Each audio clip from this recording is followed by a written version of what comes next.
wisdom. Gẹ́gẹ́ bí akẹ́kọ̀ọ́. As a learner. Ẹ̀yin nìkan náà ló lè kọ́ wa kó yé wa. You are the only one who can teach us to understand. Ẹ̀yin nìkan ló lè jẹ́ kó mú èso jáde. You are the only one that can make it bring forth fruit. Gbogbo tẹ̀yìn Ọlọ́run nínú kan. All what you have in mind. Pé kó lè ṣẹ mọ́ wa lára tí a fi kóra wa jọpọ̀ lálẹ́ yìí. That he may be fulfilling our life for. Tí o ṣe pé agbára jọpọ̀ láti gbọ́ ìtàn asán. It's not that we are gathering together here for a profane story. Kì í ṣe pàdé owó la wá ṣe. Not a money gathering. Àwa bá wọ Jésù Olùgbàlà pàdé. We come to meet you, Jesus. A fẹ́ gbà látọ̀dọ̀ rẹ̀. We want to receive from you. Ṣí wa létí Olúwa. Open our hearing. Ṣí wa lọ́kàn. Open our mind. Gẹ́gẹ́ bí ènìyàn ò lè ràn ra wa lọ́wọ́. As a man, we can't help ourselves. Tó bá jẹ́ bẹ́ẹ̀ àní wá. Otherwise, we wouldn't have called. Ràn wá lọ́wọ́. Amen. Jẹ́ ká kọ́ alẹ́ kó fẹsẹ̀ wa múlẹ̀. Amen. This evening's teaching Ká mọ̀ establish ní Ọlọ́run òtítọ́. for us to know you as Kọ́kàn a wa faithful balẹ̀ pé God. Jésù Olùgbàlà ló gbà wá là. That we be certain that you, Jesus, save us. Ní orúkọ Jésù Kristi Olúwa ni mo gbàdúrà. In Jesus' name. On the mysteries of the kingdom of heaven. Ẹ̀kọ́ wa nínú àwọn ìjìnlẹ̀ ìjọba ọ̀run ń tẹ̀síwájú.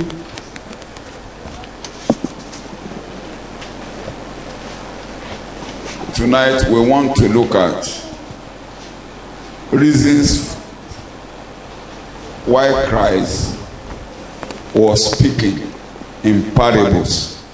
Ní àṣálẹ́ yìí ń fi òwe bá wọn sọ̀rọ̀. We cannot conclude that tonight. We only say Èyí speak a àkọsọ̀ little. níwọ̀nba lára rẹ̀. In our previous studies, Nínú àwọn ẹ̀kọ́ wa tá a ti wò sẹ́yìn, we have seen what parables are. a ti rí àwọn tí òwe jẹ́.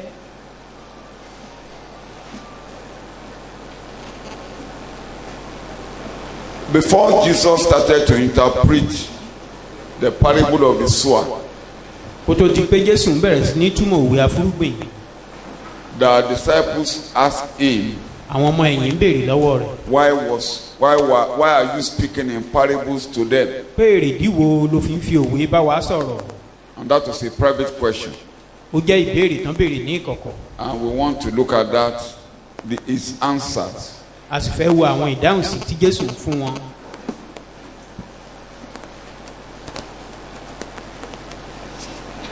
When we talk of the disciples calling him and asking him questions, we are not referring to the 12 apostles alone.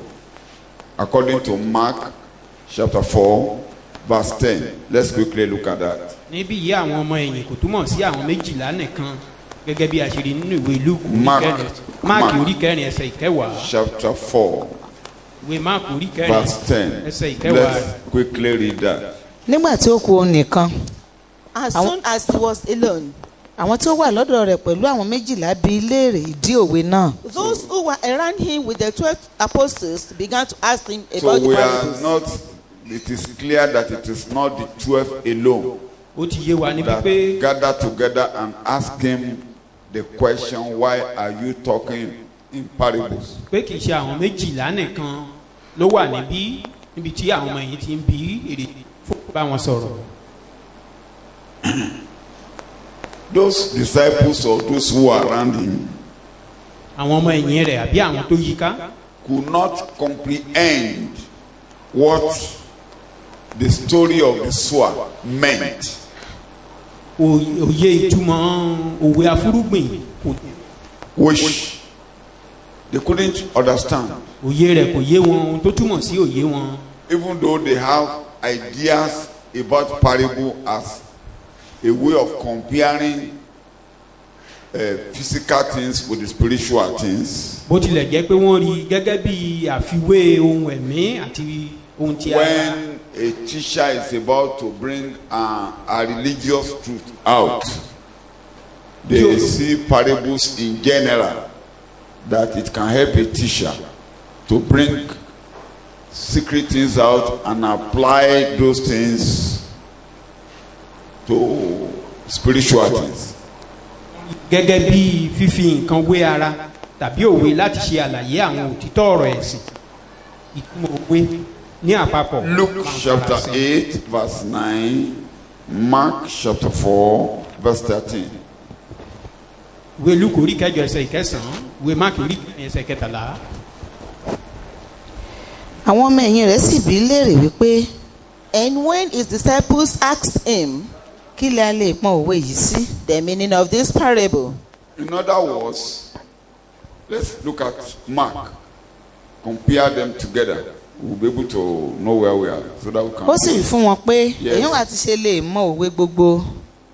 So it is clear from those passages that the issue of the parable of the sower was not clear. What it meant. ó hàn gbangba nínú àwọn ibi tá a kà yìí pé òwe afúrúgbìn tí Jésù ń pa fún àwọn ọmọ ẹ̀yìn rẹ̀ kò yé wọn rárá. And we will remember that àrántí pé there was a great crowd that surrounded Christ while he was teaching. pé nígbàkúgbà tí Jésù bá ti ń wàásù ọ̀pọ̀lọpọ̀ èrò ló máa ń yí káàkiri. Particularly here, after he had an encounter with the Pharisees and the scribes or the teachers of the law. pàápàá níbi tá à ń kà yìí níbi tóun àti àwọn Farisí àti àwọn akọ̀wé. In Matthew chapter 12, ní ìwé Mátíù orí kejìlá verse 24, we have seen that before, but I just want to ẹsẹ̀ remind us that ìkẹrìnlélógún rẹ̀. he had an encounter with the teachers. ó ní ìtàkùrọ̀sọ Chapter pẹ̀lú àwọn 12. olùkọ́ni. Let's see verse 24. ìwé ọkùnrin yìí kò lé àwọn ẹ̀mí èṣù jáde bí kò ṣe nípa Bẹ́sẹ́búbù olórí àwọn ẹ̀mí èṣù. He was accused, Beelzebub, wọ́n fi ẹ̀sùn kàn yín pé ẹ̀mí Bẹ́sẹ́búbù ló ń lò to drive out demons. láti lé àwọn ẹ̀mí èṣù jáde. He wasn't out to defend himself. kò kúkú jà fúnra rẹ̀. When he left the place, a great crowd came across him. nígbà tó kúrò níbẹ̀ ọ̀pọ̀lọpọ̀ èrò tún tẹ̀lé. So with that background of some accepting what he said, some criticizing him, having that in mind, pẹ̀lú èyí pé ọ̀pọ̀lọpọ̀ gbọ́rọ̀ àwọn kan ń takò ó ká ní eléyìí lọ́kàn. we can now understand why he began to talk to the people in parables and will be able to comprehend what those parables are really. a wáyé wa ìdí tó fi bá àwọn èèyàn sọ̀rọ̀ pẹ̀lú òwe. One, according to Codex, ìkíní gẹ́gẹ́ bí ọkùnrin tí wọ́n dárúkọ yìí ṣe wí. the design of Jesus is first of all to show that he's not deceived by the sight of the crowd, which is apparently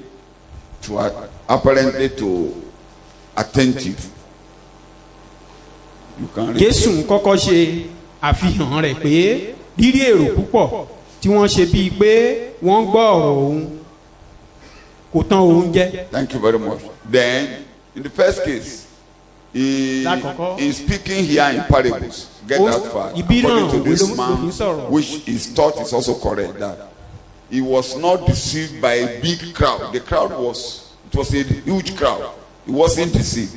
pé ọ̀pọ̀lọpọ̀ èrò tó ń tẹ̀lé Jésù ìyẹn òun kan kò jẹ́ Jésù ò jẹ́ kí ìyẹn tán òun jẹ́. And he wants to prove that he's not being deceived by a huge crowd following him. ó fẹ́ fìdí rẹ̀ múlẹ̀ pé pẹ̀lú ọ̀pọ̀lọpọ̀ ènìyàn ń tẹ̀lé òun o pé ìyẹn ò tán òun jẹ́. Two, he wants the disciples to learn from here. Put the disciples on their guards against expectations which such a huge carcass might have in their minds.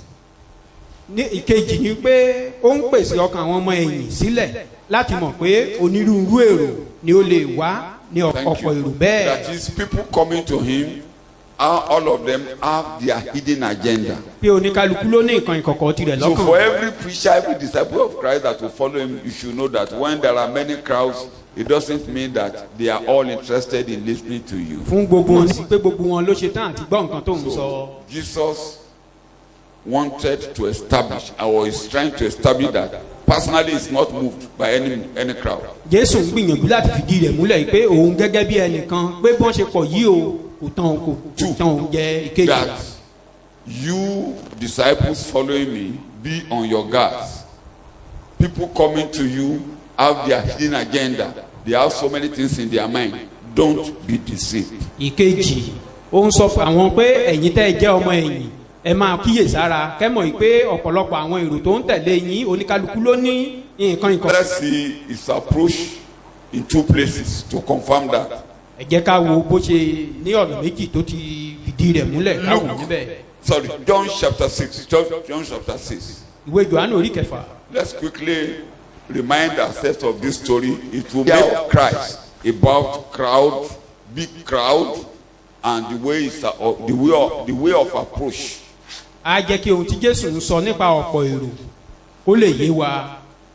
And the way he approached those crowds. àti bó ṣe ń kojú irú àwọn ènìyàn àwọn ọ̀pọ̀ èrò wọ̀nyí. Seeing big crowd is not a place that you should deceive people. pé èrò pọ̀ ìyẹn ò yẹ kó lè tan ìránṣẹ́ Ọlọ́run jẹ. Let me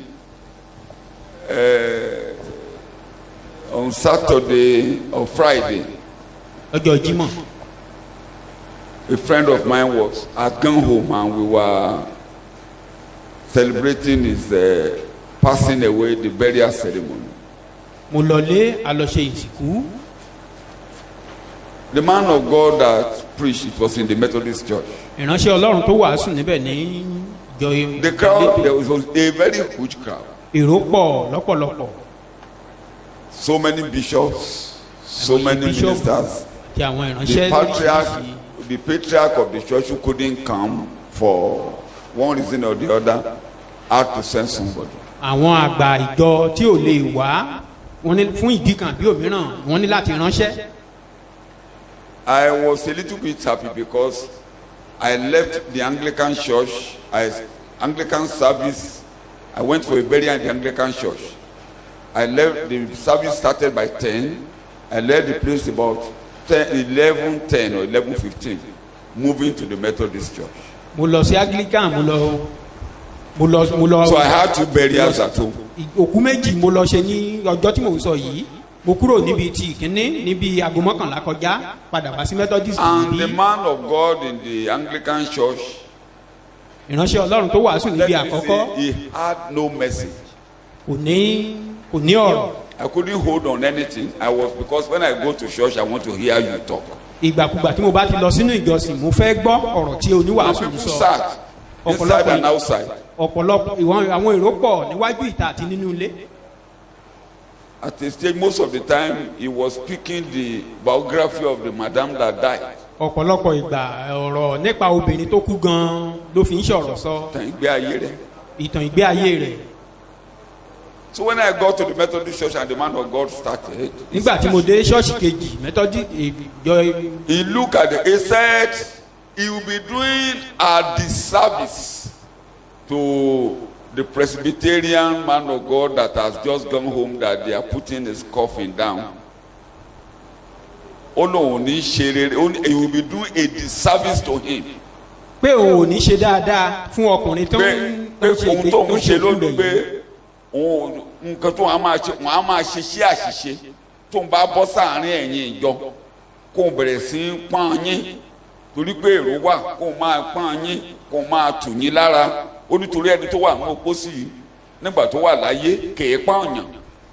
The man of God said he will be misdeed if he continue to appreciate all of you that are sitting here because of the man that is being buried today, that while he is alive he don't do that in his The man who message. died was my friend. ìránṣẹ́ Ọlọ́run tó kú ọ̀rẹ́. Why he was here, most of the níbi time he would organize a program in the Methodist church and ask me to come there. That's why nígbà I know mìíràn tó immediately. bá wá á ṣètò tó bá ti wá ní sí ìjọ wọn níbí á pè mí pé kí n wá síbẹ̀. So I sat down quietly Ojókòó. because by hearing that I know that something must come out from this mountain. ní gbígbọ́ ọ̀rọ̀ tí ìránṣẹ́ Ọlọ́run yẹn kọ́kọ́ sọ mo mọ̀ pé nǹkan kan á jáde láti ibẹ̀ wá. In a little way, ní kúkúrú he followed what he said. ó tẹ̀lé ọ̀rọ̀ rẹ̀. He went to Ecclesiastes chapter 3. ó lọ sínú ìwé oníwàásù orí kẹta. He said, a time to born, a time to die. pé ìgbà bíbí àti ìgbà kíkú. He said, the Bible did not tell us anything in between birth and death. ó ní ìwé mímọ́ ò ṣàlàyé fún wa nǹkan tó wà láàrin bíbí àti ikú. He said, the Bible said, one day they will give birth to you on earth. ìwé mímọ́ sọ pé lọ́jọ́ kan àbí wa sínú ayé One day you will die. ọjọ́ kan àtúnkú He said, in between, nothing. ṣùgbọ́n láàrin méjèèjì He said he yìí couldn't see ìwé that mímọ́ in the dákẹ́ Bible. lórí rẹ̀. He said, so today, you want to speak to us about what happened between the time you were born and the time you are going to die. ìránṣẹ́ ọlọ́run yìí wá ní lónìí ohun tóun fẹ́ sọ ni ohun tó máa ń ṣẹlẹ̀ láàrin ọjọ́ tá a bí wa àti sí ìgbà tá a kú. There now he now put how you live your life. So he started the gospel. I was excited. I was bẹ́ẹ̀ ni impressed. ṣáà ṣe bẹ̀rẹ̀ ìwàásù rẹ̀ inú mi He sì ń said dùn it pẹ̀lú. is you now that will put something in between. pé ìwọ gẹ́gẹ́ bí ènìyàn ni wà wá fi kinní kan sí àárín In other ìbí àti words, ọjọ́ ikú. you can't put anything without Christ inside that in between. ó ń jẹ́ kó yé wọn pé láìsí jésù kò sí nǹkan kan tó lè What fi am sí I àárín bringing méjèèjì now? yìí ohun tí mò ń gbìyànjú láti sọ That yìí. man of God could be deceived by the crowd. Are you listening to me? ìránṣẹ́ ọlọ́run yìí ó ṣeé ṣe kí ọ̀pọ̀ èrò tó jókòó kó tàn án jẹ. Like, I went for a burial in the Anglican church on the 11th of March in the same Osu Ekiti. ní ìlú mi yìí kan That náà crowd mo ti lọ was sí ibi much. ìsìnkú kan ní ọjọ́ kọkànlá Because oṣù kẹta oṣù tó kọjá. There was canopy outside. The ọ̀pọ̀ canopy èrò was filled up. People were staying in the sun. Everything was, the church was full capacity. Èrò The ṣáà pọ̀ man lọ of God bíbá. said he had been, the child of the woman has told him that people will be many. pé ọmọ ẹni tó kú ọ̀hún kan ti sọ fún òun pé ọ̀pọ̀ èrò ló ń bọ̀. And I was waiting for what he's going to do with that huge crowd. mo wá ń retí ohun tá a ṣe pẹ̀lú àwọn ọ̀pọ̀ èrò yìí. I knew it's a market day for a mo mọ̀ huge pé ọjọ́ crowd. ọjà ni nítòótọ́ And he náà began to sell the market. lóòótọ́ ó sì bẹ̀rẹ̀ sí ní tajà. The crowd was so many, and Àwọn all he ènìyàn pọ̀. wanted to hear from us is how we are going to give money. gbogbo ohun tó ń fẹ́ látọ̀dọ̀ wa ni gbogbo àṣà So àṣejáde. Christ seeing a huge crowd, pé jésù rí ọ̀pọ̀ he èrò was not out to make money, kò jáde láti wá pawó. and he wanted to teach disciples, don't deceive people, don't make money. These people standing before you have their problems, they have their hidden agenda. All of them have one thing or the other that they are battling with. So give them the war. Give them the war. ó sì ń gbìyànjú láti kọ́ àwọn ọmọ ẹ̀yìn rẹ̀ pé kán má ṣe tan àwọn ènìyàn jẹ pé gbogbo àwọn tó jókòó tán tẹ́ máa ń wàásù sí pé oníkálukú ló ní nǹkan kan lọ́kàn kẹ́ lè fún wọn ní ọ̀rọ̀. So let us learn from Christ. The greatest thing that can make the heavens to be happy about you, when either small crowd or huge crowd, is to speak the mind of God. ohun tó lè mú kí inú àwọn ọ̀run dùn sí ìránṣẹ́ ọlọ́run kí ìránṣẹ́ ọlọ́run ni kó sọ òtítọ́ ọ̀rọ̀ fún àwọn ènìyàn tó bá jókòó. On that 11th of May, I was where I was sitting, I was shaking. I wasn't myself. Because I was just looking at that crowd. How can these people go away today? You can't get somebody who say Jesus is the Son of God in this huge crowd, and you are talking of money. ní ọjọ́ tí mò ń sọ yìí mo ṣáà ń rò pé bóò lọkùnrin yẹn á ṣe jẹ́ kí ọ̀pọ̀lọpọ̀ àwọn ènìyàn yìí kó lọ kó má sẹ́ni tá a lè sọ pé jésù lolúwa nínú wọn tó jẹ́ ọ̀rọ̀ owó ló ń After sọ. reading the biography of the woman going up and down, Nígbà he tó sọ said, ìtàn "Let bí the ayé Lord is going to ẹni bless tó his kú." word." What have you spoken that God is going to bless? nígbà tó ti sọ ìtàn yìí tán ló ní kí ọlọ́run kó bùkún ọ̀rọ̀ rẹ̀ kí lọ́lọ́run fẹ́ bùkún nínú ìtàn ìgbé ayé obìnrin ìtàn ìgbà He now called ìgbé us ayé now tó to tó be sọ. bringing money out. So I just went out, give money, lẹ́yìn give èyí ló money, wá ń pe and àwọn ènìyàn pé kán máa fowó sílẹ̀ èmi told náà my sì dìde papa, let's go and be packing our load at home. ni mo wá sọ fún arábìnrin mi pé ó yá ká lọ máa di ẹrù wa iléyá. Because nothing. Torí kò sí nǹkan kan. Absolutely nothing. kò sí nǹkan kan nínú gbogbo ọ̀rọ̀ tó sọ. So, this is our Lord Jesus Christ here. jésù olúwa wa ló ń sọ̀rọ̀. And I don't think there is any man of God that can pull crowd more than the Lord Jesus Christ. mi ò rò pé ìránṣẹ́ ọlọ́run kan wà tó lè kó èrò jọ bíi jésù olúwa wa. One of my mentors, late Reverend T.L. Osborn, is a crowd puller. He was a crowd puller when he was a man. ìkan nínú àwọn tí mò ń wò ó ṣègbàgbọ́ òun náà máa ń tó bá ń wàásù àwọn èrò máa When ń he pọ̀ was níbẹ̀. teaching us, he said, Jesus said, the work I do, you will do. Greater work, you will do. nígbà tó ń kọ́ wa ó ní jésù sọ pé iṣẹ́ tí mo ṣe pé ẹ̀yin á ṣe jù bẹ́ẹ̀ lọ. John 14:12 said, greater work will you do. pé iṣẹ́ tó tún lágbára ju tèmi lọ lẹ́ẹ̀ He ṣe. said, when you look at it, how can He said they don't feel that anybody can do a greater work than Christ. ó lóun wò ó lóun ò rí i pé ó ṣeé ṣe fún ẹnikẹ́ni láti ṣe iṣẹ́ tó ga ju In Jésù the lọ. manner of crowd, he said he has seen that there is no human being that can pull crowd more than Christ. tá a bá ní ká fojú tí kó èròjọ wò ó pé ó ṣòro ká tó rí ẹnìkan tó lè When kó you èròjọ talk bí of Jésù. healing, there is nobody that can heal as Christ healed. tá a bá ń sọ̀rọ̀ nípa ìmúláradá When we ìránṣẹ́ talk Ọlọ́run of tó lè múni láradá bí Jésù ránṣẹ́ Bringing ọ̀hún. souls to know God. He said there is no man of God that can do tá a that. bá ń sọ̀rọ̀ nípa ìpè ká jèrè ọkàn pé ó lójú kò ìránṣẹ́ Ọlọ́run tó lè ṣe ó He feel ṣọ̀wọ́n. that greater work will be in matter of technology. We are ó ní ti ọ̀dọ̀ òun ó ní iṣẹ́ ńlá tí Jésù sọ he nípa said ẹni Jesus did not bóyá have a ìmọ̀ ìjìnlẹ̀ microphone. pé ìmọ̀ ìjìnlẹ̀ á He máa said gbèrú we sí pé can Jésù reach. lo He said now I'm ẹ̀rọ talking with a gbogbo microphone. I can reach beyond those who are standing before me. torí pé Jésù ò lo gbohùngbohùn ṣùgbọ́n nísìnyí èmi ń lò ó àwọn ènìyàn lè gbọ́ mi títí He dọ́nà said kékeré. now I'm preaching class. I can talk on television. He said to him that is greater work. mò ń pín ìwé ìléwọ́ mò ń sọ̀rọ̀ lórí móhùnmáwòrán ó ní sí òun iṣẹ́ ńlá I nìyẹn. tend to share the idea that I don't think anybody can surpass Jesus in miracles. ohun tí mò ń gbìyànjú láti sọ náà ni pé ó dàbí ẹni pé ó le díẹ̀ ká tó lè rí ìránṣẹ́ Ọlọ́run kan tó lè But there's another area tó lè that ṣe the iṣẹ́ man of ìyanu God, Jésù that the man of God didn't talk about, ṣùgbọ́n apá ibìkan wà tí ìránṣẹ́ Ọlọ́run yẹn ò sọ̀rọ̀ which nípa I see is greater works than Christ. níbi tèmi ti fojú rí i pé ó dàbí pé lápá abẹ ó ga ju No Jésù single lọ person was born again when Jesus was on earth. kò sí ẹyọ ẹnìkan tó di àtúnbí nígbà tí Jésù wà láyé I repeat, mo ti sọ no single person kò sí ẹyọ ẹnìkan had eternal life.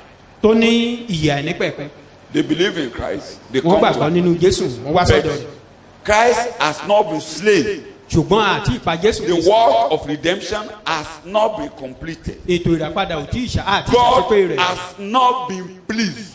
àti ìtẹ́ àti ìtú No Ọlọ́run lójú single person has been able to come to the presence of God. kò sí ẹyọ ẹnìkan tó lè wá síwájú Ọlọ́run ní gbogbo ìgbà náà Jesus was the first man that went to the presence of Jésù God. ni ẹni àkọ́kọ́ tó lọ síwájú Ọlọ́run After his death, lẹ́yìn ikú rẹ̀ men become freedom to go to the presence of God. àwa ní òmìnira láti lọ síwájú Man Ọlọ́run can now call God his father ènìyàn wá lè pe Ọlọ́run ní bàbá rẹ̀ and God is God.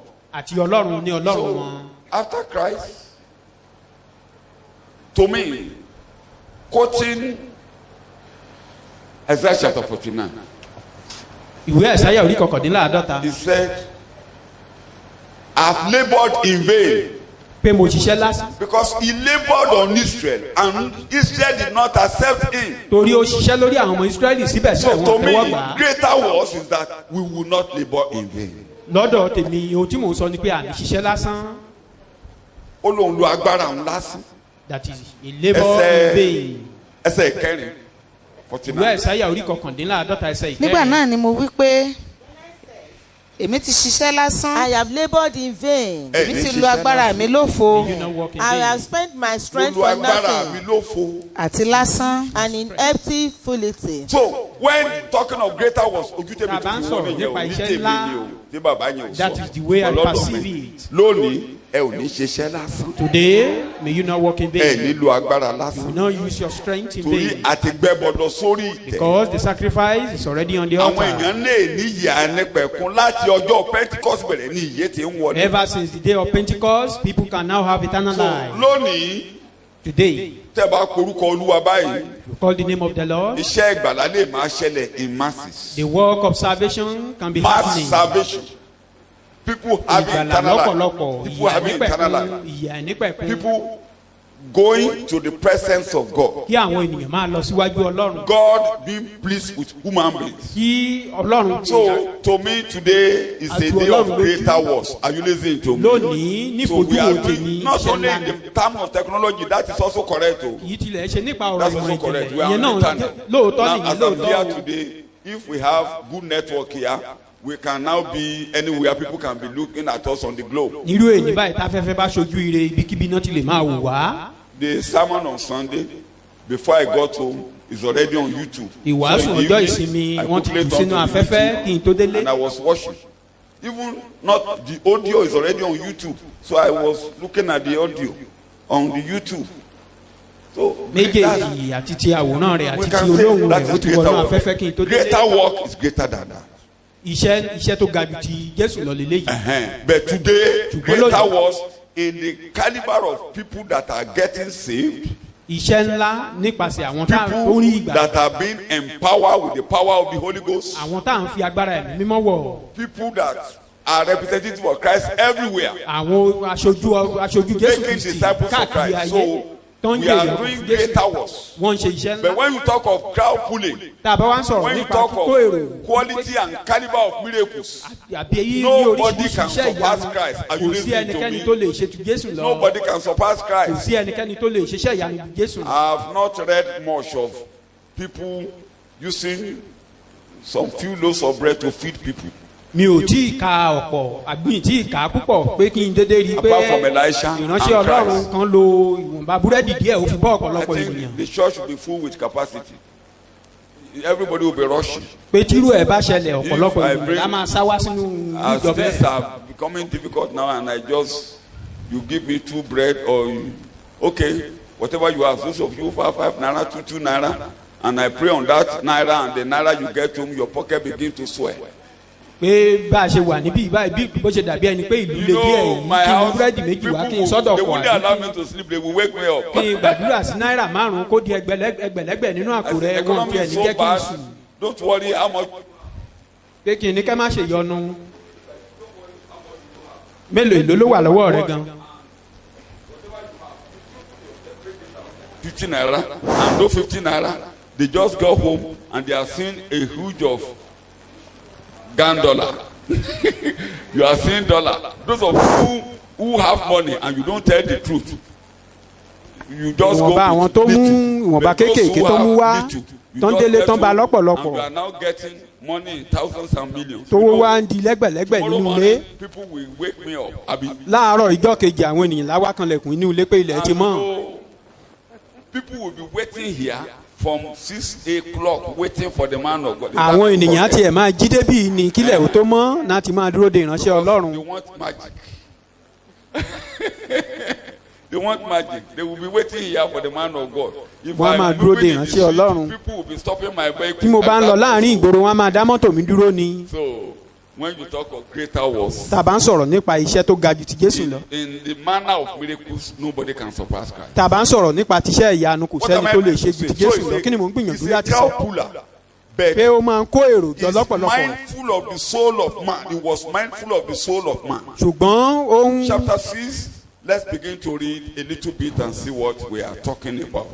So that- ǹjẹ́ bí Jésù ti gbé ojú rẹ̀ sókè Yes, tí ó sì rí ọ̀pọ̀ ènìyàn wá sọ́dọ̀ rẹ̀ yes. ó wí fún Fílípì pé níbo ilẹ̀ ó ti ra àkàrà kí àwọn wọ̀nyí lè jẹ ó sì sọ èyí láti dán an wò nítorí tí òun tìkára rẹ̀ mọ ohun tí òun ó ṣe Fílípì dá a lóhùn pé àkàrà ẹgbẹ́ owó idẹ kò tó fún wọn tí olúkúlùkù wọn ìbá fi mú díẹ̀díẹ̀ ọ̀kan nínú àwọn ọmọ ẹ̀yìn rẹ̀ Áńdérù arákùnrin Símónì Pétérù wí fún un pé ọmọdékùnrin kan ń bẹ níhìn yìí tí ó ní ìṣù àkàrà báàlì 5 àti ẹja kéékèèké 2. Let's a little bit.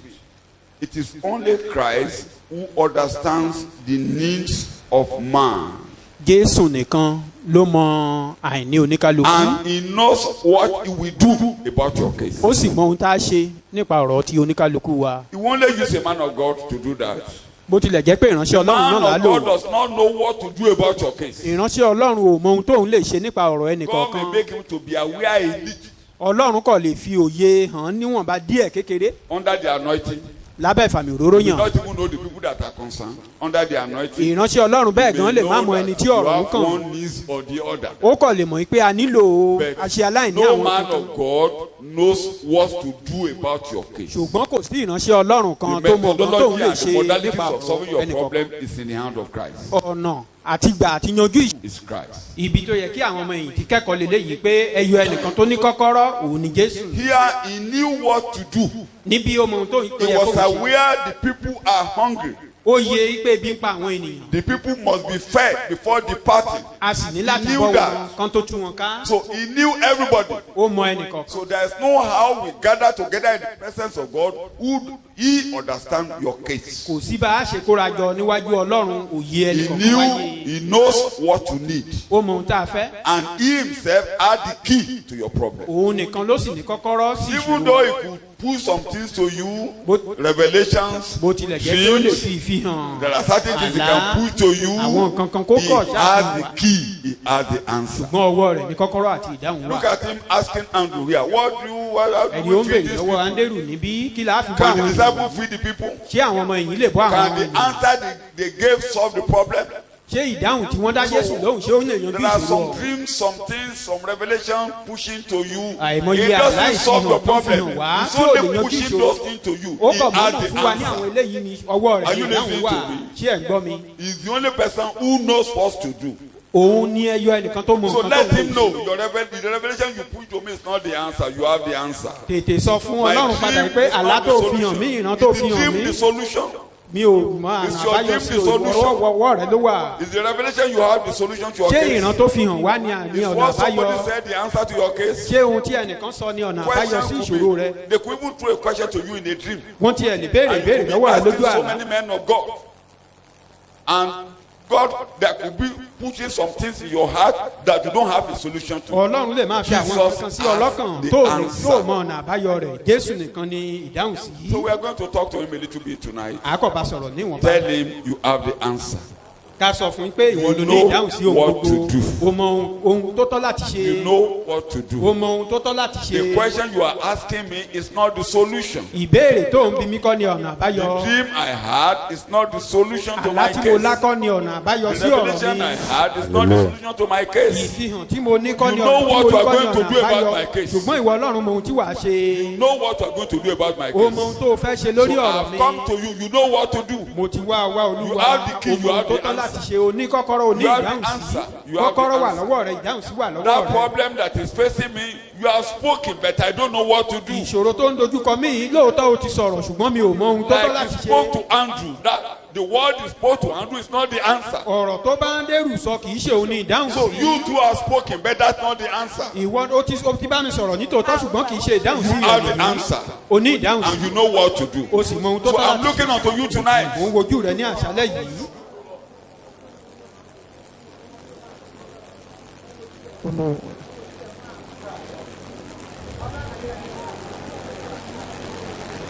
People have been giving me suggestions, àwọn ènìyàn ti ń fún mi ní. like they wọ́n suggested ti here, dábàá but Jesus know what to do. ṣùgbọ́n Jésù ló mọ ohun tá a ní láti Say ṣe. it, you know what to do. Jésù ó mọ ohun tó fẹ́ You know what to ṣe. do. Jésù ó mọ ohun tó fẹ́ ṣe. In Jesus' name we pray. ní orúkọ Jésù. We are reading. We are reading. So ọ̀kan nínú àwọn ọmọ ẹ̀yìn rẹ̀ Another of his disciples, Áńdérù arákùnrin Símónì Pétérù wí fún un pé Andrew, Simon Peter's brother, spoke up. ọmọdékùnrin kan bẹ níhìn yìí Here is a boy tí ó ní ìṣù àkàrà báàlì with márùn-ún 5 small barley loaves. you will see that the solution to that problem was in the congregation. ọ̀nà àbáyọ sí ìṣòro tí wọ́n ní lákòókò It yẹn was àárín wọn in níbẹ̀ the náà ló midst wà. of the congregation. àárín àwọn èrò níbẹ̀ náà ló wà. That's why the Lord have been telling us, come to fellowship. òun ni Come. Ọlọ́run ṣe ń bá wa sọ̀rọ̀ ká Solution wá to sí your case ìdàpọ̀. is in the church. ọ̀nà àbáyọ sí ìṣòro rẹ inú ìjọ It's ló wà. not in the street. kò sí lójú It's títì in the church. inú ìjọ ló wà. Where is the solution to your problem? In the church. ìyọ̀rọ̀ Because Jesus is walking in the midst of the candlestick. It's in torí the pé church. Jésù ń rìn láàrin ọ̀pá fìtílà. Your solution is not outside. ọ̀nà àbáyọ sí ìṣòro rẹ kì í ṣe gbòòrò ló wà. Can you see it? Somebody in the church has the answer. ẹnìkan nínú àwọn èrò níbẹ̀ ó ní God ìdáhùn will sí. use somebody to lift your body. Ọlọ́run á lo Amen. ẹnìkan láti gbé That's why ẹ̀jẹ̀ you should be kúrò. open. Don't despise anybody. ká má kẹ́gàn ẹnikẹ́ni. Look at that place. It was a small boy. ẹ wo nǹkan tí à ń kà Small níbí boy. ọmọ kékeré It kan. was a small boy that ọmọkùnrin had kékeré bread. kan òun ló ní ìṣù Just a àkàrà small lọ́wọ́. boy. ọ̀dọ́mọkùnrin kékeré kan. Maybe the parents just gave him things so that you don't get hungry. bóyá àwọn òbí rẹ̀ kọ̀ fún pé kébi má máa pa tó bá dọwọ́ ọ̀sán. And look at it, the answer is in his hand. ìdáhùn sí ọwọ́ rẹ̀ ló sì wá wà. Nobody could recognize him. kò sẹ́ni tó lè ka irú ọmọ bẹ́ẹ̀ So the sí. person you don't recognize, God will use him to solve your ẹni problem. tó kà sí lọ́lọ́run á lò láti yanjú ìṣòro Don't rẹ̀. despise anybody má ṣe kẹ́gàn ẹnikẹ́ni when you come to the church. tó bá ti wá sínú ìjọ ọlọ́run. In the church where Christ sits, he will solve your problem. nínú ìjọ ibi tí jésù jókòó sí yóò yanjú ìṣòro rẹ̀. ọmọdékùnrin kan ń bẹ níhìn yìí tí ó ní ìṣù àkàrà báàlì 5. Here is a boy with 5 small barley loaves. Because of my Àti ẹja time, you all know the kéékèèké story. méjì. Gbogbo wa That la mọ̀ after ìtàn that, he prayed on it. lẹ́yìn And eléyìí ó they gbàdúrà were sí fed.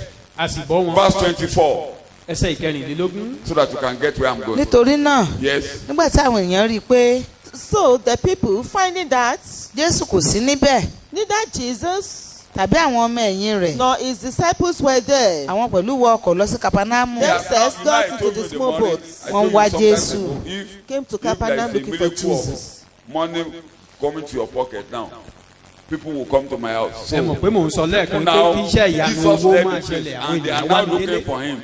What do people do? jésù ti bọ́ wọn níbí àwọn wá ń wá kiri. They were looking for Christ. À ń wá They Jésù. even- They look for a good vehicle and they shelter a good wọ́n ship. wá ọkọ̀ ojú omi You are láti reading, lọ bá you are lójú reading, kejì omi you are lọ́hùn-ún. nígbà tí wọ́n sì rí ilé apá kejì òkun And when they found him on the other side of the wọ́n wí lake, fún un pé they said to him, rábì Rabbi, nígbà wo ni ìwọ wá when did you come síhìn yìí. here? jésù dá wọn lóhùn ó sì wí Jesus pé answered them, lóòótọ́ lóòótọ́ mo wí fún I yín assure you, ẹ̀yin ń wá mi kì í ṣe nítorí tí ẹ̀yin rí iṣẹ́ àmì not because you saw the miracles ṣùgbọ́n nítorí ẹ̀yin jẹ èso àkàrà wọn ni ẹ̀yin sì yó. and signs, but because you were fed with the Compare loaves and were Christ filled and now, satisfied. compare night crowds. kí jésù ká fi wé ènìyàn ẹlẹ́ran Look ara at the way you táyọ̀ approach the crowd.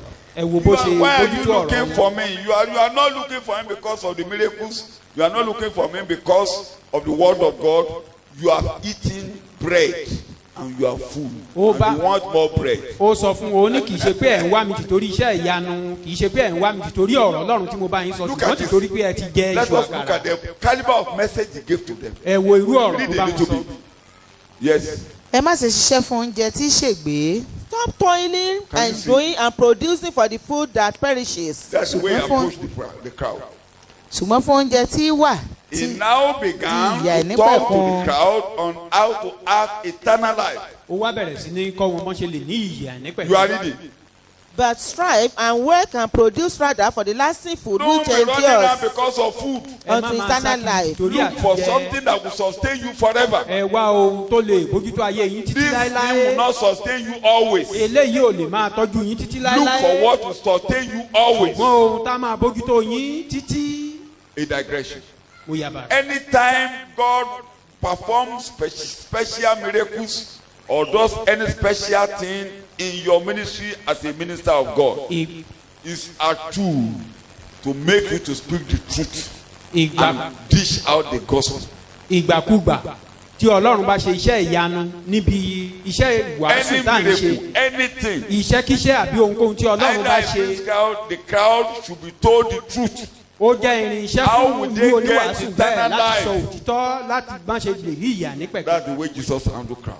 bọ́lọ́run bí jésù ṣe máa ń bójútó àwọn ọkọ̀ ìròyìn yìí You all know the story. gbogbo alámọ̀ ìtàn yìí That's the way he treated the crowd. bó ṣe máa ń kọ́ wọn nìyí He treated the crowd here, how the way he treated this big bó crowd. ṣe bójútó wọn níbí When you look at verse 55, ẹsẹ̀ you can complete the rest ìkarùnléláàádọ́ta at home. It was a sharp message. Yes. nígbà náà 55. nítorí ara mi lé oúnjẹ jíjẹ You all know nítòótọ́ the story. I'm For not reading my- everything. He said, my food is bread. bí ara mi ni oúnjẹ You know, jíjẹ tòótọ́ they query him. Our fathers ate manna in the wilderness. wọ́n What ń have béèrè you done? lọ́wọ́ rẹ̀ You are bí àwọn bàbá wa insulting us. jẹmánà You ní are insulting àgbàdo us by giving us the Kí message ló fún wa? that what have you done? pé kí ni nǹkan tó ṣe báyìí Ìyẹn nígbà tó yá gan wọ́n rí i pé later ó wá ń bú wa báyìí kí you ló are ti now ṣe you dáhùn are rírí. abusing us what have you done that has Òkè never ọ̀run ni wọ́n happened ti fún before. wa ní àkàrà jẹ. God sent manna Òkú from búrẹ́dì ní above. òsúre sí kí ló You ṣe. took bread here, you blessed Iṣẹ́ it. ìyanu What wo ló have you ṣe? done? What miracle have you No, performed? the Jews telling Jesus that àwọn Jésù Júù wá ló sọ ní fún Jésù bẹ́ẹ̀. bàbá mi Jesus ló said- fún yín lákàrà látọ̀. Jesus said, my Kì í ṣe father Mósè. gave you the bread, not Moses. Wà ní ọ̀dà tó bá jẹ́ bẹ́ẹ̀ oúnjẹ tẹ́ ẹ jẹ́ òun gan èmi ni. Èmi He ló now jẹ. told them, even that Èmi manna ni that you àkàrà. ate, I Èmi am ni the àkàrà. manna. Èmi ni àkàrà tó tọ̀run sọ̀kalẹ̀. I am the manna that came from Tó wàhálà above. ti sọ ni. That was where the Àkàrà problem tẹ́ ẹ jẹ started. nínú aginjù yẹn mi gan ni. That manna you ate in the wilderness, I am the. Ṣé ẹ mọ̀ pé Manna. ṣé ẹ mọ̀ pé pàdé ti dàrú bá sọ tí èdè sọ yẹn. You know Ṣé ẹ there mọ̀ will pé be a confusion ìjọ ti there. dàrú pé kí ni bọ́ọ̀ yìí sọ. What is this boy Ó saying? mi pé èèyàn ni àwọn bàbá wa jẹ. You Àjẹ́ mean ni ẹ ló our gbé wa. fathers, they consume human flesh? Ẹ̀yẹn ni ẹ̀kọ́ ti dàrú. There, everything were confused. Kí mo ní ẹ̀kọ́ ṣe. Ìkànkan ni wọ́n bẹ̀rẹ̀ sí í yọ sí wa. They started going one after the other. Àròpé bọ́ yìí máa bọ́ wa ni o. We thought this boy will feed us. Àròpé ó tó máa ṣe bó ṣe ṣe lánàá ni o. We thought he will do like yesterday. Yẹ̀yẹ́ tó wọ́n bá wa sọ lónìí. He is talking Àṣẹ rubbish ògọ́fẹ̀ today. yẹn fà wá múra kó láyé tó He tó does tó use that to attract us. Ní yẹ̀yẹ́ rẹ̀. Nonsense. Ẹ jẹ́ kéèyàn yé yín o. Understand Àwọn this. kan ń wá ṣọ́ọ̀ṣì bẹ́ẹ̀. There are some people that are Tó coming jẹ́ to pé church like you that. meet their expectations. Are you listening to me? Pé èròǹgbà ọkàn wọn ẹ̀ ní pápá Wọ́n lè pé gbọ́ ìròyìn kan. they can have a news. Wọ́n lè rí mírèkù kan. They can Wọ́n lè gbọ́ see kíní kan. miracle or they Wọ́n have wà á bọ̀ something. bẹ́ẹ̀. They are now Ìgbà coming tí wọ́n bá wá ń gbọ́rọ̀ like ọgbà that. yẹ̀yẹ́ ló ń tò yìí. When they now hear the word, Ṣọ́ọ̀ṣì wa they say, gan-an àwọn ṣe Bible study ní ṣọ́ọ̀ṣì wa. even our church, we do Bible studies. Ẹlòmíì gan ní parí ẹ̀kọ́ yẹn tá a ti bí. Even some will not wait till the end of the sermon before you Don't move. allow that to move you. Ẹ má jẹ́ kí eléyìí kó tì wá. Má yí ẹ̀kọ́ padà o. Don't change Bàbá your ò yí sermon. ẹ̀kọ́ padà o. Jesus didn't change bàbá. his sermon. Ee o. He didn't. Ìgbà tó wá kó àwọn he didn't méjìlá change his gbogbo ló sermon. mẹ́kọ́ yẹn. When Ó kọjú sí wọn báyìí. Gbogbo àwọn yòókù didn't lọ. go like, Ẹ̀yin now náà face them. ẹ̀rọ. all of them, Tí máa nà they've bọ̀ bá departed. ṣerú ẹ̀kọ́ yẹn lónìí. If the Tí early dọ̀tí. man of God should do that Ẹ̀mí wo today, lọ ẹ̀ fún ló máa nà gbọ́? what will you think about such man of God? Ẹ dá mi lóhùn. Àwọn alábàáṣiṣẹ́pọ̀ gan-an ní. Even the workers Dádì in the ẹ̀jọ̀ ẹ̀rọ a church, máa ṣe díẹ̀díẹ̀. they will have to caution the man of God that just little by little, Ẹ̀kọ́ tètè gbogbo ìjọ tú. the sermon you preach and the whole church scattered. Ó wá kọjú sáwọn méjìlá. Now face the Oh, yeah. left 12. nítorí náà jésù wí fún àwọn méjìlá pé Ṣẹ́yìn náà ń lọ. ẹ̀yin pẹ̀lú ń fẹ́ lọ bí. You Pétérù two tó dáhùn pé go. a ti rí ọ̀rọ̀ Peter yìí. answered, we've seen the word of Ìwọ life. nìkan ló ní kíni. You are the only ọ̀rọ̀ one ìyà ìnípẹ̀kun that have the word of life. Ẹ rí ẹ̀kọ́ yẹn síbẹ̀ o. Jesus didn't Ó tún wá end the kọjú sermon sí àwọn there. méjìlá. Ó ní ẹ̀yin méjìlá kọ́ ni mo yàn. Ó ní ìkan lára yín jẹ́ èṣù. One of you is of the devil. Nínú ẹ̀yin méjìlá tó kù Among gan, ẹ lè sùn the lẹ́yìn remaining kan lára. 12, one of you is of the devil. Kó ní wàásù kan ṣerú ẹ̀kọ́ yẹn. For a preacher, Kéjì ọlọ́tàn kó wá kọjú sẹ́yìn tó kù pé ìgan tó ṣe dúró yìí. and after the Èṣù departure tó of ti wà some láàrin. others, and left, maybe the few people that were left, is telling them there are still some devilish people among Ojú you. wo lẹ́ fi? How you perceive that? Kí ni mò ń mú jáde? What am I trying to Èrò bring púpọ̀ out ò bí here? Jésù. Crowd doesn't So push. èrò yẹn pọ̀. There are so Ó ṣe many. máa rí tiẹ̀ láàrin wọn ló wà. How he will Ó dẹ̀ save fẹ́ káwọn some. ọmọlẹ́yìn náà kẹ́kọ̀ọ́ pé bí ẹ ṣe rérò ìjọba Ọlọ́run And ni he ẹ ń was wá o. trying to Ohun tó teach fa the gbogbo òwe disciples yẹn nìyẹn kókó àkọ́kọ́ how you tó will fa get pé Jésù ń pòwe sọ̀rọ̀ ni pé people that bí Ọlọ́run ṣe máa rí tiẹ̀ láàrin ọgọ́rùn-ún. how God will see his own among those multitudes. Ṣé ó yé wa díẹ̀? Do we understand the Mo ní bit? ṣé ó yé wa díẹ̀? Do we understand? Tẹ́ ẹ bá tún dé Lúùkù orí kẹrìnlá mú un ní In kàyé. Luke chapter 14, Èrò pọ̀ wọ́n ń wọlé lẹ́yìn. there are so many Èrò following yẹn ń him, pọ̀ pẹ̀lú yíjú sí padà sí wọn. and he turned back and look at them. Ẹnikẹ́ni tó bá ẹ tẹ̀ jẹ́ káàkà mi ò lè má ka gbogbo ẹ̀ ẹ jẹ́ káàkà. We may not read all. Lúùkù orí kẹrìnlá ẹ má jẹ́ Luke kánjú chapter ẹsẹ̀ 14, kẹẹ̀ẹ́dọ́gbọ̀n. verse 25. Luke 25:14-25 ẹ jẹ́ káàkà díẹ̀. Luke Ìwé Luke orí 14. kẹrìnlá ẹsẹ̀ ìkarùndínlọ́gbọ̀n rẹ̀.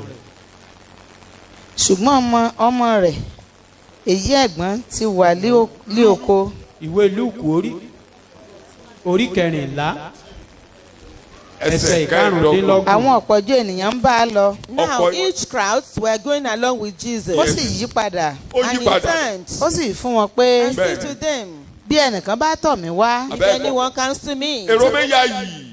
Èrò ń yá Followed yìí. him, èrò mi yà yìí bọ́n ṣe mi yà ọ́ tẹ̀lé lónìí. They followed him bí ẹnikẹ́ni in bá their number. tọ̀ mí wá tí kò sì kórìíra bàbá rẹ̀ and does not hate his own father àti ìyá and mother àti aya and àti wife ọmọ and children àti arákùnrin and brothers àti arábìnrin and sisters. àní àti ẹ̀mí ara rẹ̀ pẹ̀lú Yes, and even his own life also. kò lè ṣe ọmọ ẹ̀yìn mi. He cannot be my disciple. irú ẹ̀kọ́ wò ni.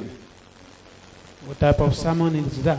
tèrò kún jọ tí gbogbo rẹ lọ. People were so many. ẹni bá fẹ́ jọmọ lẹ́yìn mi nọ́mbà wá wàá kọ́kọ́ kórìí bàbá àti ìyá Want to be my disciple? wàá kórìíra First gbogbo hate nǹkan tó ní your wàá kórìíra ara parents, rẹ all kan. what you have, even including ṣé ẹ fẹ́ yourself. jọmọ ìjọ ni ó yá.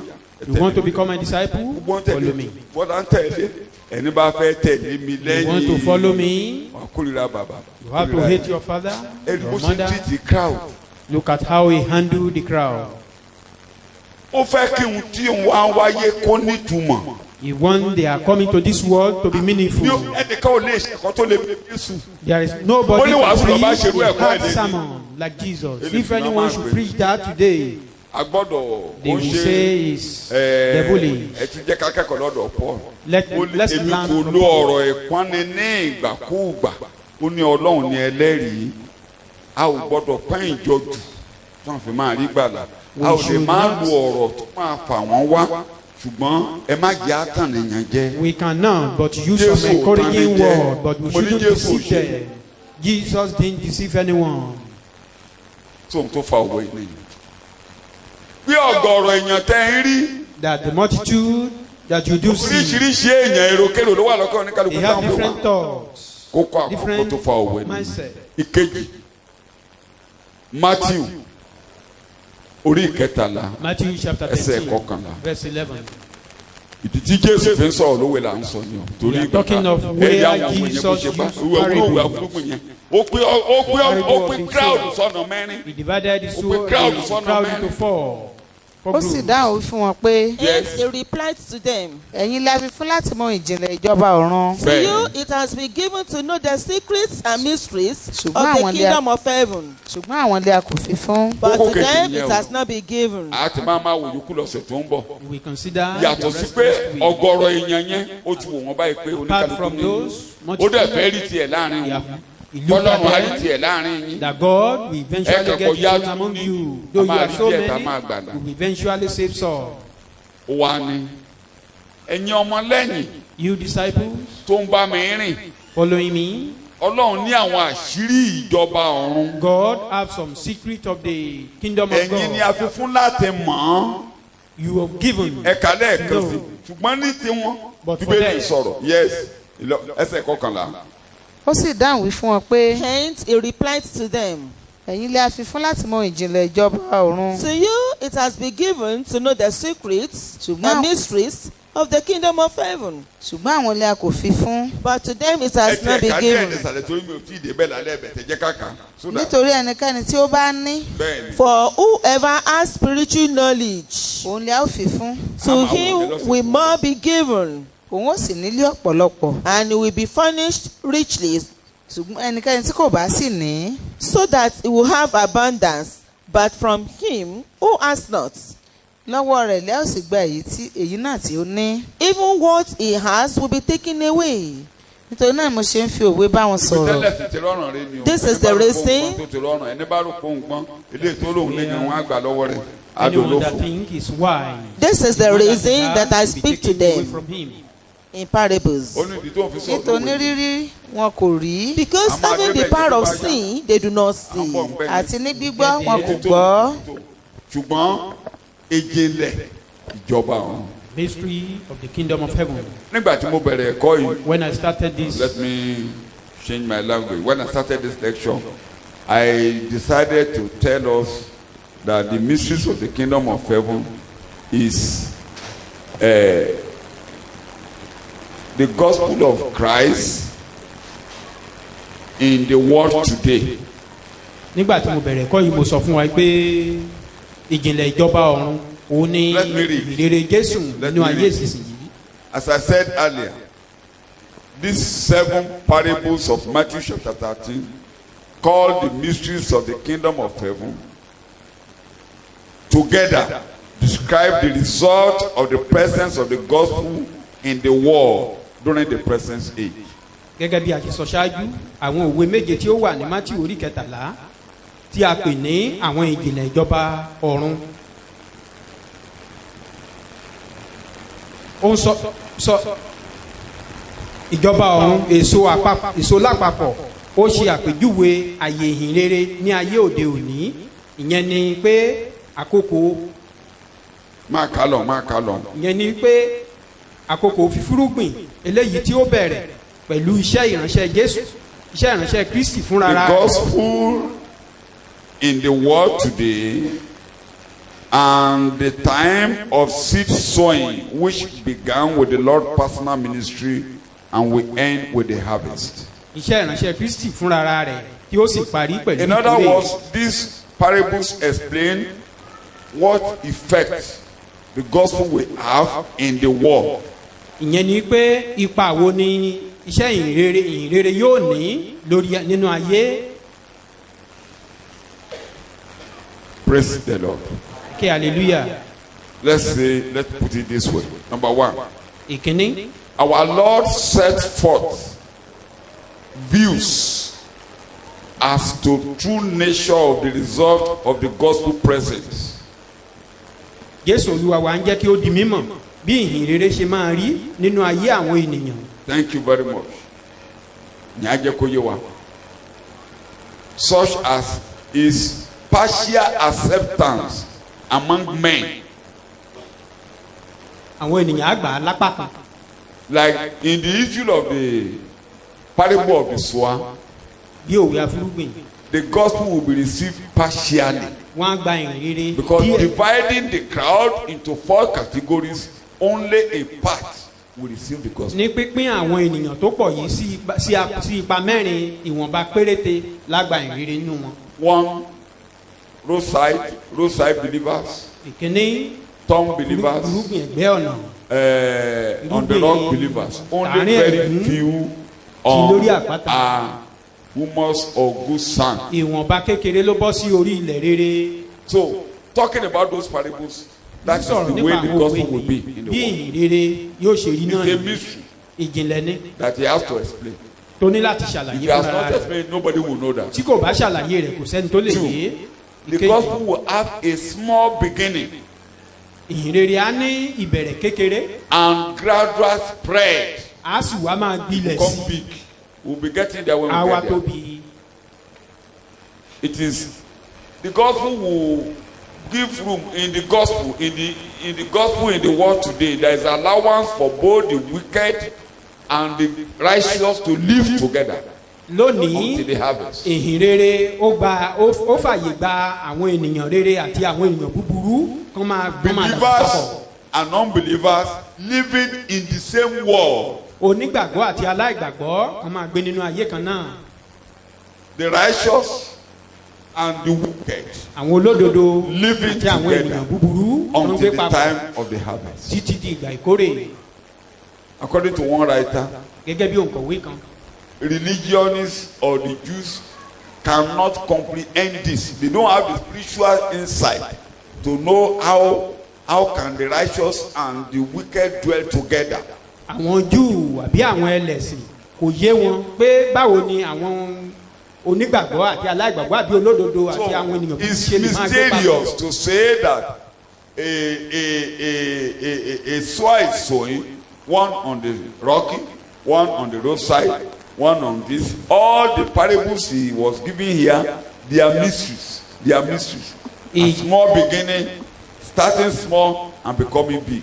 Ìjìnlẹ̀ ni wípé ẹnìkan ń fúrúgbìn díẹ̀ lẹ́bàá ọ̀nà lórí ẹ̀gún lórí àpáta ní ilẹ̀ rere pé á bẹ̀rẹ̀ kékeré á wá gbilẹ̀ nígbà tó bá yá. Ìjìnlẹ̀ ni gbogbo Like we eléyìí. now sing, irúgbìn tọ̀run yìí, pẹ̀rẹ̀ dígí lánàá, bàkàrà ta bùkún, bọ́ọ̀pọ̀ ènìyàn, ìtọ́mọ lọ́rùn ọ̀rọ̀ yóò padà a ó máa ròyìn ayọ̀ náà a ó máa ròyìn ayọ̀ náà. ṣe mọ̀ pé màmá sọ fún wa pé irúgbìn mustard ti ojú kékeré ó dàgbà ìjìnlẹ̀ ni. Mustard seed, very small. And we see that the church began small and it has not been killed, it's going higher and ẹni higher. pé ìlérí ó bẹ̀rẹ̀ kékeré kò sì ṣe é So pa ó wá ń when the dàgbà sí ó ń gbilẹ̀ seed sí. is sown into your life, tá a bá ti gbin irúgbìn sínú ayé it will wa begin small á bẹ̀rẹ̀ kékeré and your life will be expanding. ayé rẹ̀ á wá máa You fẹ̀ will sí be going higher and higher. wàá wá máa dàgbà and sí higher. máa dàgbà sí máa dàgbà sí Your fruit will be going higher and higher. èso rẹ̀ á máa gbilẹ̀ sí á máa dàgbà sí You will be making progress higher. wàá máa and tẹ̀síwájú higher. àti síwájú àti síwájú sí i. That's why you don't despise small things. ẹ má kẹ́gàn That's because kékeré it's mystery. ìjìnlẹ̀ ni It's mysterious. ìjìnlẹ̀ ni And it is you that can know it. ìwọ ló sì lè mọ̀ Like I was saying the other bí time, mo ṣe ń sọ ní a ìgbésẹ̀ small boy in the church will be useful. ọmọ kékeré nínú ìjọ á wúlò So don't despise anybody. ẹ má kẹ́gàn ẹnikẹ́ni You will start small. wàá Don't look bẹ̀rẹ̀ for kékeré bigger things. You will má start má wá ohun That's ńlá gospel. ìhìnrere nìyẹn That's gospel. ìhìnrere nìyí You'll be bigger. wàá tóbi And your life will be a testimony. ayé rẹ̀ á sì jẹ́ ẹ̀rí Your life will be a testimony. ayé rẹ̀ á jẹ́ So ẹ̀rí see your life as mysterious. rí ayé rẹ̀ gẹ́gẹ́ bí ìjìnlẹ̀ ọlọ́run It's mystery. ìjìnlẹ̀ It is given to you to know this mystery. èyí la fi fún láti mọ ìjìnlẹ̀ So yìí when you are looking at yourself in a very small way, forget about it. I'm coming there when I got there. We'll tó o talk bá ń about wo that. ara rẹ pé o sì kéré ìwọ mójú The kúrò lórí eléyìí seed mò ń has bọ̀ been lórí rẹ̀ sown a ti gbin irúgbìn and it can't die. kò lè kú You will grow higher. á dàgbà You become bigger. á dàgbà You'll be making further progress. á sì máa tẹ̀síwájú sí i In Jesus' name. lórúkọ Jésù. 2. Ìkejì Mystery ìjìnlẹ̀ is Paul's. It is Brother Paul himself that made us to understand this better than what Jesus was talking. arákùnrin Paul gan ló jẹ́ kó yé eléyìí yé wa ju It's bí Jésù ṣe Paul's sọ favorite application of the great fact that the Gentiles were to share in the salvation of the gospel on equal terms with the Jews. A fact always kept in silence and secrecy, but now manifested by God to be everywhere proclaimed. ìjìnlẹ̀ ó jẹ́ ọ̀rọ̀ tí Paul fẹ́ràn láti máa lò fún ọ̀rọ̀ òtítọ́ tí ó tóbi tí ó fi hàn pé àwọn kèfèrí jẹ́ alábàápín nínú ìgbàlà ìrere kan bákan náà pẹ̀lú àwọn Júù ní dọ́gbadọ́gba ọ̀rọ̀ òtítọ́ yìí jẹ́ eléyìí tí a ti fi pamọ́ tẹ́lẹ̀ tí Ọlọ́run wá fi hàn gbangba báyìí tí a sì gbọ́dọ̀ kéde rẹ̀ níbi gbogbo. You will know that the Jews have nothing, according to Peter, to do with the Gentiles. àrí pé àwọn Júù wọn ní nǹkan kan ṣe gẹ́gẹ́ bí alàgbà pé When wọ́n ti jẹ́ pé wà pẹ̀lú àwọn Peter kèfèrí. when Peter was asked to kill and eat, nígbà tá a ní kí Pétérù kó pa kó máa jẹ and eventually was compelled to go to Cornelius' house, àfi tipátipá mu kó lọ sílé Kọ̀lílíù he told Cornelius, ó wá ń sọ fún you Kọ̀lílíù know we and Gentiles have nothing in common. ẹ mọ̀ pé àwa àti àwọn kèfèrí à ní nǹkan kan ṣe We pọ̀ have nothing in à common. ní nǹkan kan ṣe We have pọ̀ nothing to do with you. à ní nǹkan kan bá yín ṣe It's a mystery ìjìnlẹ̀ ni that both Jew and Gentiles will be joint heirs. pé àti Júù Of the same àti promise. kèfèrí wọ́n di àjùmọ̀jogún We shall be equal partners in the things of heaven. pé àwọn ohun tí ń ṣe ti ọ̀run á jẹ́ Jews alájọpín are not rẹ̀ special. àwọn Júù wọn dá yàtọ̀ Gentiles are not special. àwọn kèfèrí wọn All dá of yàtọ̀ us will be a beneficiary of the gospel on equal terms. gbogbo wa lájọjẹ́ alájọpín rẹ̀ You all bákan remember. dọ́gbadọ́gba In the ministry of Paul the Apostle, nínú ìjìnlẹ̀ nínú iṣẹ́ ìránṣẹ́ one Paul of the Àpọ́stélì greatest persecution he received was because of Gentiles. ìgbóguntì tó ga jù tó kojú ní ti àwọn kèfèrí When he went to Jerusalem nígbà tó lọ sí Jerusalem and he took a Gentile along with him, ó mú kèfèrí kan dání pẹ̀lú rẹ̀ even the elders warned him àwọn alàgbà gan kìlọ̀ fún that he should be careful. pé kó kíyè sára People here are devoted to Moses. àwọn ènìyàn ibí And yìí they are wọ́n fara believers in wọn jì Christ. fún wọ́n fi ara jì fún Mósè o onígbàgbọ́ Jésù sì ni And they are wọ́n believers. onígbàgbọ́ ni wọ́n Let them know that you too, you believe in Moses. jẹ́ kán mọ̀ pé ìwọ náà gba Mósè gbọ́ That it's only the Gentiles who say they shouldn't believe in Moses. pé àwọn kèfèrí nìkan ni wọ́n lè gba Mósè So he gbọ́ was compelled to do things according to the law of Moses. wọ́n fi pá mu láti ṣe àwọn nǹkan kan gẹ́gẹ́ bí ìlànà Mósè At the same time, bákan náà when he was going in town, nígbà tó ń lọ láàrin ìgboro simply because they have seen Trophimus with him, sometimes bí Trófímù pẹ̀lú rẹ̀ nígbà kan ní they ìgboro thought he has taken Trophimus to the temple, wọ́n wá rò to the synagogue or to the temple. wọ́n wá ròyìn pé ó ti mú Trófímù wọnú So sínágọ́gù the moment they saw Paul, ní kété tán rí they rose a crowd and they began to shout, wọ́n wá bẹ̀rẹ̀ sí ní kígbe look at the man that has turned the upside down. ẹ wo ọkùnrin tó He ti has dorí come ayé to come and defy kodò our temple, ó ti wá bà tẹ́ḿpìlì wa jẹ́ thinking that Trophimus has entered the temple. wọ́n lérò wípé Trófímù ti wọnú What's the tẹ́ḿpìlì temple? Jesus has talked about that. A greater than Solomon is here. Jésù sọ̀rọ̀ Greater nípa than the rẹ̀ temple is here. pé ẹni tó ga jù But tẹ́ḿpìlì today- ló wà níbí The temple was so sacred that no Gentile should enter the temple. ṣùgbọ́n sí àwọn Júù tẹ́ḿpìlì ó jẹ́ ibi tí kèfèrí ò gbọ́dọ̀ wọ̀. Paul began to say there is a mystery here. God had the Gentiles in mind. Paul ló wá ń jẹ́ Just kó as wá he has pé you in ìdìlẹ̀ mind. ni pé Ọlọ́run ní àwọn kèfèrí lọ́kàn gẹ́gẹ́ bó ṣe ní àwa náà lọ́kàn lónìí. After the Sadducees and the Pharisees wanted to tear him apart, lẹ́yìn ìgbà tí àwọn Farisí àti Sadusí tán fẹ́ fà á ya and the soldiers came to carry him away, àwọn jagunjagun ló wá gbé kúrò lọ́dọ̀ wọn. and he now begged the soldiers to allow him to speak to the ó people. wá bẹ̀ wọ́n pé kán jẹ́ kóun ní gbólóhùn pẹ̀lú àwọn ènìyàn. And when he began to preach, nígbà tó bẹ̀rẹ̀ ìwàásù rẹ̀ they were listening. wọ́n dákẹ́ But the moment he said, ṣùgbọ́n ní kété he sent to the Gentiles, ní kété tó fẹ́ away lọ́kọ́ with pé him, kèfèrí away náà with ò sí him, wọ́n ní he kán should die. kó bára rẹ̀ kúrò níbí àti ká kúkú pa á gan. He said Gentiles will be a co-share in the gospel. torí pé ó fẹnu kàn yín pé àwọn kèfèrí á jẹ́ àjùmọ̀jogún So he pẹ̀lú now àwọn. declared to us, ó wá ń sọ fún wa this is a mystery. pé ìjìnlẹ̀ lélẹ́yìí So it is only you that can know that mystery. èèwọ̀ ẹ̀yin ni a fi fún láti mọ ìjìnlẹ̀ So it is yìí. Brother Paul that now exposed that mystery to us. arákùnrin Paul ló wá fi ìjìnlẹ̀ yìí hàn wá In Romans chapter 16, nínú ìwé Róòmù orí let's kẹrìndínlógún read 25-26. ẹsẹ̀ ìkarùndínlọ́gbọ̀n sí kẹrìndínlọ́gbọ̀n rẹ̀. Why Jesus was talking in parables. èrèdí tí Jésù fi ń fòwe bá Now àwọn saying- ọmọ ẹ̀yìn rẹ̀ sọ̀rọ̀ The gospel is a mystery. pé ìhìnrere pẹ̀lú gan Like fúnra I rẹ̀ said, it ìjìnlẹ̀ starts ni. small, it will be big.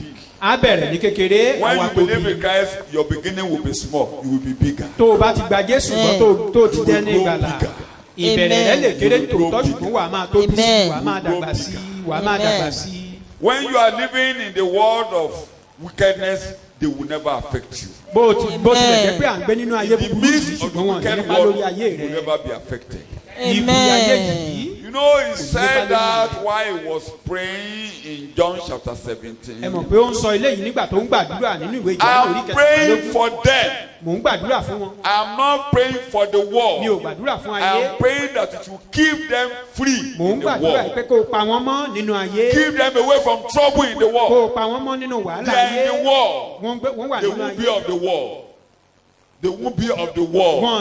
So as jẹ́ you ti are ayé passing through the world, evil will never come upon you. bá a ṣe ń lanú ayé kọjá ibi ayé ò ní bá God wa will preserve you in the world. Ọlọ́run á máa pa wá mọ́ It's nínú a ayé mystery. eléyìí ìjìnlẹ̀ ni ìjìnlẹ̀ ni It's a mystery.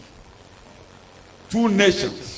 A orílẹ̀-èdè nation méjì within a nation. orílẹ̀-èdè nínú The orílẹ̀-èdè church in the world. ìjọ nínú ayé The church not of the world. ìjọ ò kì í ṣe ti The ayé church not paralyzed by the world. ìjọ The church not overcome by the evils of the world. ibi ayé kò lè borí ìjọ That's the church. It's a ìjọ mystery. It's a ìjìnlẹ̀ mystery. ni It's a mystery. All that in the gospel is a mystery. gbogbo ohun tó wà nínú ìrere pátá ìjìnlẹ̀ ni How we become priests, bá a ṣe di how we àlùfáà become king, bá a ṣe di ọba is a mystery. ìjìnlẹ̀ ni How, like the preacher was saying on Sunday, bí oníwàásù how ìjọ the lọ́jọ́ kingdom ìsìn has been restored to us is bá a a ṣe dá mystery. ìjọba padà fún wa ìjìnlẹ̀ ni That you can now use the name of Jesus to drive out demons is a pé o mystery. lè lo orúkọ Jésù láti lé ẹ̀mí èṣù jáde ìjìnlẹ̀ ni If the kings of the world have known, ìbáṣe pé àwọn ọba ayé yìí they ti would mọ̀ not have allowed Jesus to be crucified. wọn kì bá ti kan ọba ògùn má But gbélé Jesus fún has been crucified. ṣùgbọ́n a ti kàn án mọ́ báyìí Evil days are gone. ọjọ́ ibi kọjá lọ It's a mystery that Ìjìnlẹ̀ evil ni. days are gone. pé ọjọ́ ibi ti kọjá lọ ohun The ìjìnlẹ̀ ni beginning of a new order. ìbẹ̀rẹ̀ ohun ọ̀tun It's a mystery ìjìnlẹ̀ ni that the veil of the temple was torn from top to bottom. wípé aṣọ ìkélé tẹ́ḿpìlì ó fàyà That látòkè we now sísàlẹ̀ have access to the Father. bí àwa rí àyè síwájú bàbá That you can now call God your Father. àwa lè pe bàbá ní bàbá You wa can a now lè pe call ọlọ́run ní God your bàbá wa son. It's a a lè mystery. You all know that Gentiles have nothing to do with the church. gbogbo Or alamọ with bí àwọn kẹfẹ with yóò God, ní they have kankan ṣe nothing to do pẹ̀lú with it. They have nothing. wọn ní kankan ṣe Ordinary uncircumcised. àwọn aláìkọlà lásán The lásán day David was to kill Goliath, ọjọ́ tí dáfídì fẹ́ pa gòláyàtì this ordinary uncircumcised, ó ní aláìkọlà yìí ordinary uncircumcised Philistine. aláìkọlà Talking filistini against yìí my God. ó ń sọ̀rọ̀ sí Today ọlọ́run you wa will know there is a God in Israel. òní ni wàá mọ̀ pé ọlọ́run kan ń bẹ ní ísírẹ́lì So they don't recognize us. wọn It's kà a wá sí mystery ìjìnlẹ̀ that ní the heavens can recognize you. pé àwọn ọ̀run kà wá sí You are now, like Paul will say in another place, now paul ṣe that sọ níbòmíràn God has known you, or nísinsìnyí now that you have known tí ọlọ́run God, ti mọ̀ yín àti tí ẹ ti mọ ọlọ́run that you can know God, pé a lè mọ and ọlọ́run God can know you. bí ọlọ́run sì lè mọ̀ wá It's a mystery ìjìnlẹ̀ ní kept from the foundation of the world. tá a ti pamọ́ So ṣáájú that's why ìpìlẹ̀ Jesus ayé was talking in parables. èrèdí nìyí tí jésù Some fi ń of the fòwe things bá you wa are talking, sọ̀rọ̀ when you are saying it in the town, the people will be looking at you. What are you talking? tẹ́ ẹ bá ń sọ àwọn ọ̀pọ̀lọpọ̀ ọ̀rọ̀ wọ̀nyí nígbà mìíràn àwọn ènìyàn máa wò pé kí leléyìí ń sọ What are you talking? It's a mystery. Ìjìnlẹ̀ ni. Kept only for us. tá a fi pamọ́ fún wa Let's read a little. jẹ́ ká kà síwájú You are díẹ̀. reading Romans 16. ìwé róòmù orí 25, kẹrìndínlógún 26. ẹsẹ̀ ìkarùndínlọ́gbọ̀n The Bible. sí kẹrìndínlọ́gbọ̀n. ǹjẹ́ fún ẹni tí ó lé agbára láti fi ẹsẹ̀ yín múlẹ̀ Yes. gẹ́gẹ́ bí ìrere mi Now to him who is able to strengthen you in the faith which is in accordance with my Look at gospel. that language. àti ìwàásù jésù kristi Púpọ̀ ìrere kí ló pè? My gospel. call it my gospel. Ẹ wá máa bèrè pé ṣé Paul dá ìrere ní? We now be questioning that did Paul has a Ẹlòmíì gospel. àló gbéraga. Some people may say he's proud Tó lóun láàfẹ̀jìnlẹ̀ yẹn hàn fún. because that revelation was shown to Kí ni ìrere him. òun? Ìwàásù Jésù. What Kẹ́ni? is that? Yes. gẹ́gẹ́ bí ìṣípayá ohun ìjìnlẹ̀ Ìṣípayá ohun ìjìnlẹ̀. And the Revelation of the preaching mystery. of Jesus Christ according to the revelation of the ministry of the plan of redemption, Ètò ìràpadà. tí a which ti was pamọ́ first, láti ìgbà ayé Tí a ti ayérayé fi pamọ́ láti ìgbà ayérayé. tí a sì ń fi hàn Tí a fi nísinsìnyí hàn nísinsìnyí. àti nípa ìwé mímọ́ àwọn wòlíì gẹ́gẹ́ bí òfin ọlọ́run ayérayé tí wọ́n fi hàn fún gbogbo orílẹ̀-èdè sí ìgbọ́ràn ìgbàgbọ́ ọlọ́run ọlọ́gbọ́n nìkan ṣoṣo Only wise God. nípasẹ̀ jésù kristi lé ògo wà fún láéláé. Shout hallelujah. Okay, hallelujah. Ètò tọ́lọ́run fi pamọ́ nínú ọgbọ́n rẹ̀.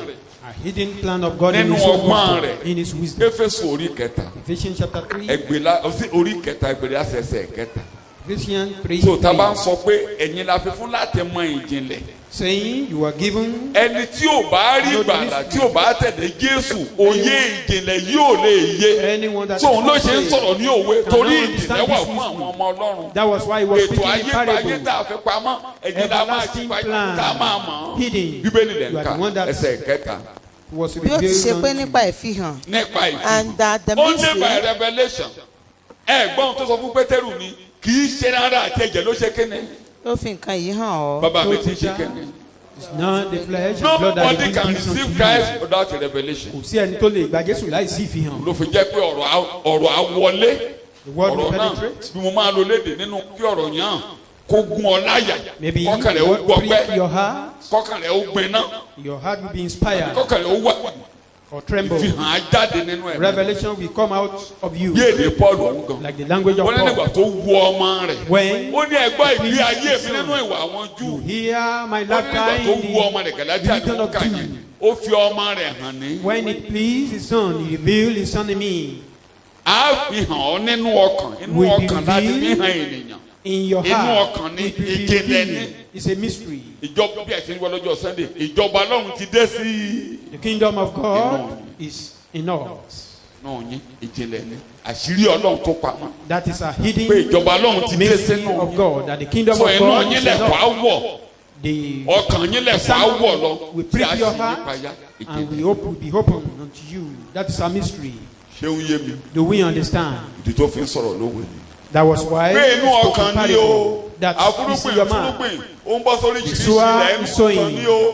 different Tí ọ̀rọ̀ bá types bọ́ of sí soil. ọ̀run sọ̀ka sínú ọkàn The rẹ̀ heart that the lé word drop into ní o. heaven Ìjìnlẹ̀ ni o. Ẹ̀yin la fi enter fún into the láti. heart. It's a mystery. Shout hallelujah. Only given to you. Ẹsẹ̀ No. kẹta lẹ̀ ń ká lọ. Éfésù Bíbélì. bí ó ti ṣe pé nípa ìfihàn Bẹ́ẹ̀ni. yóò tún fún ìjìnlẹ̀ ènìyàn fún mi Bẹ́ẹ̀ni. and that the mystery secret was made known to me, Yes. and I was allowed to comprehend it by direct revelation. Yes. gẹ́gẹ́ bí mo ti kọ ṣáájú lé ọ̀rọ̀ díẹ̀. As I already briefly wrote to you, nígbà tí ẹ̀yin bá kà á when you read this, nípa èyí tí ẹ̀yin ò fi lè mọ òye mi nínú ìjìnlẹ̀ Kristi. you can understand my insight to the mystery of Christ. èyí tí a kò tí ì fi hàn àwọn ọmọ ènìyàn rí. This mystery was never disclosed to human beings in the past generations. ní ìrandíran mìíràn bí a ti fi hàn wọ́n nísinsìnyí bí a ti fi hàn wọ́n bí a ti fi wọ́n hàn nísinsìnyí fún àwọn àpọ́sítélì rẹ̀. As it Mímọ́. has now been revealed to his holy apostles àti àwọn wòlíì nípa ẹ̀mí. and prophets by the Holy Spirit. pé àwọn kèfèrí jẹ́ àjùmọ̀jogún àti ẹ̀yà ara kan náà. It is this, that Gentiles are now to be fellow heirs with the Jews, members of the same body and joint partakers, sharing in the same divine promise in Christ through the acceptance of the gospel. Shout, shout hallelujah. hallelujah. Okay, So hallelujah. ìjìnlẹ̀ ọ̀hún nìyẹn o. That is the Ó ti bẹ̀rẹ̀ mystery. sí tu lórí kejì. It started, Kódà orí kejì ló ti bẹ̀rẹ̀ sí ṣàlàyé ẹ̀. it started from Pé chapter 1. Ọlọ́run ní yín lọ́kàn. That God has Pé in mind láti sọ yín dọ́mọ ṣáájú make you a ilẹ̀ sí son ayé. èèwò over before the ilẹ̀ sí beginning. ayé. ìmọ̀tẹ́lẹ̀ Ọlọ́run.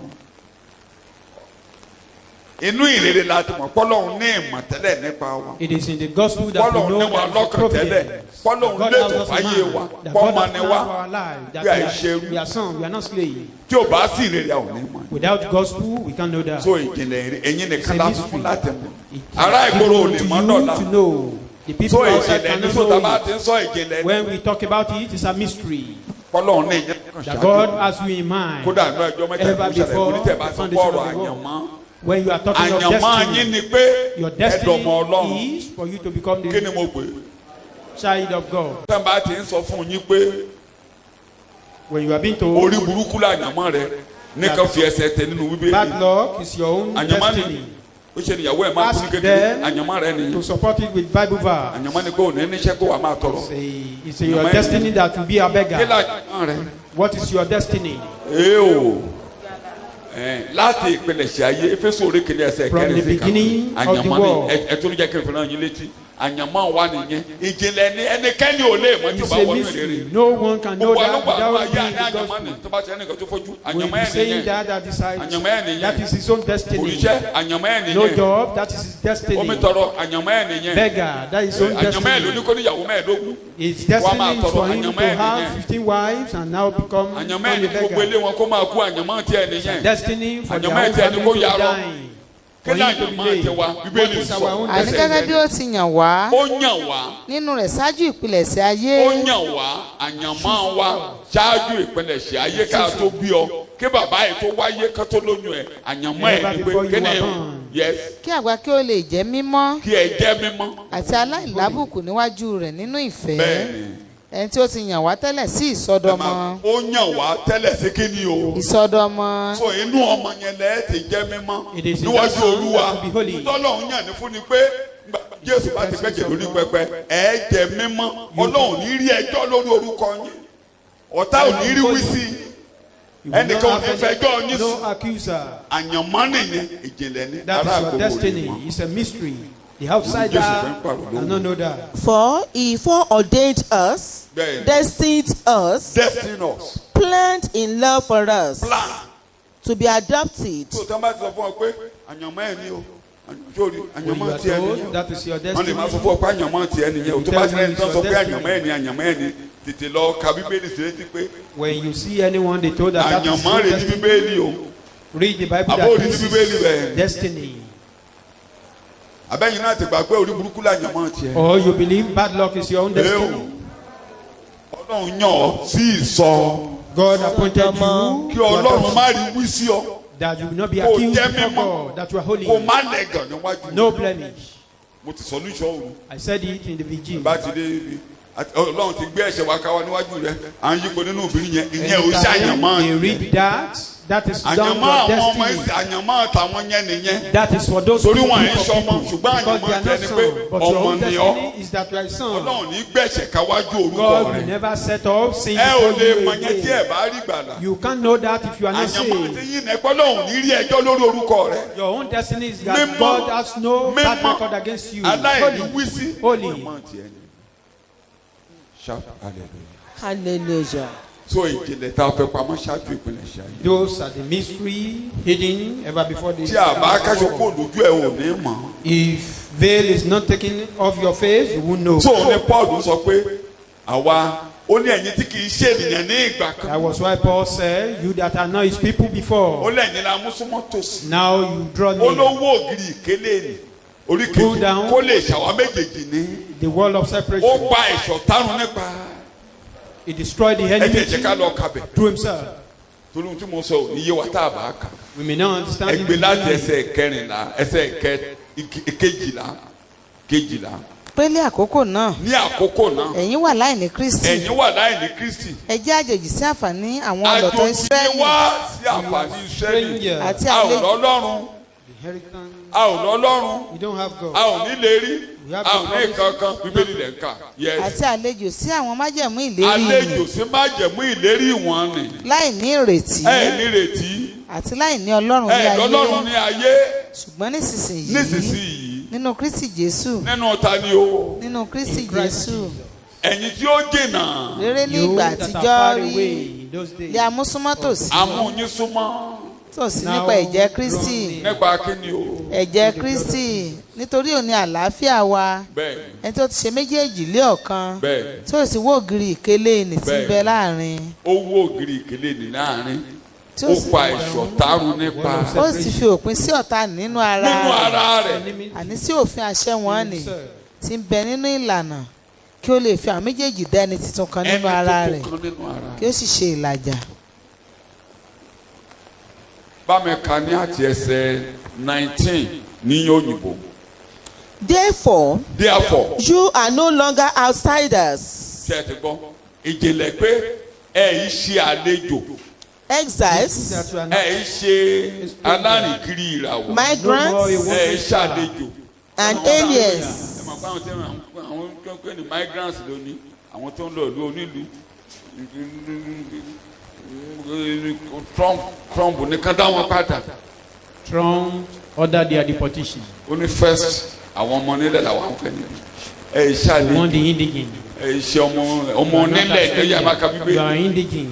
Excluded from the rights of citizens. ẹ ní ẹ̀tọ́ ẹnu ọjọ́ mẹ́ta ìbáyìí Trump ń gbé jáde ó ní àwọn máa yí òfin padà. Trump was saying ó ní pé wọ́n bí ẹ change ní the US kò sọ ọ́ constitution. dọ́mọ. that Sodom even America. that you are born in US does not make you yẹn dẹ́ ti wà American. nípa ẹni tó bá ti bí ní US àwọn And èèyàn máa ń that gbóyún has ọ̀tá been ní before. kò rí bẹ́ẹ̀ mọ́. Once you are born there, you become their indigent. But he's Kò rí bẹ́ẹ̀ saying mọ́. they will change the constitution.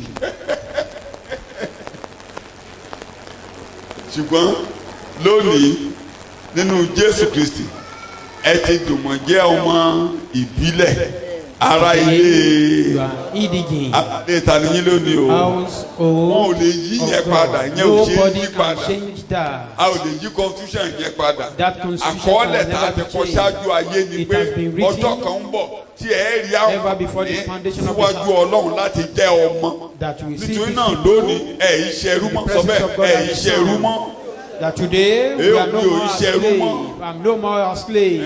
àrólé ti kúrò ní èwe Here is no more nígbà tí àrólé àgbà ní young. èwe kò yàtọ̀ sí While ẹrú still young is not wọ́n lè different from lò a yín lómi slave. òjò wọ́n lè fi They yín can wọ́n lè misuse ẹ lè you. tọrọ jẹ ẹ lè You ṣe can even ṣùgbọ́n be a lónìí beggar then. nígbà tí a ti fi ọmọ rẹ̀ hàn nínú yín But ẹ ti gba today, ẹ̀mí ìsọ while the Son has been revealed tí ẹ in fẹ́ máa máa you, ké you pé receive your adoption. so o lè sọ pé Now you bàbá call mi your ti ń father. bẹ ní You can now say, my Father which is in heaven. ẹ ṣàlejò You mọ́ are no more a stranger. ìjìnlẹ̀ tá a fi pamọ́ nìyẹn o. Those are the mystery. òun ní Jésù fi ń sọ̀rọ̀ bó ṣe ń sọ̀rọ̀ That was why Jesus pẹ́yìn was nìkan ló lè mọ̀ like that. Shout That's hallelujah. only given to you to know.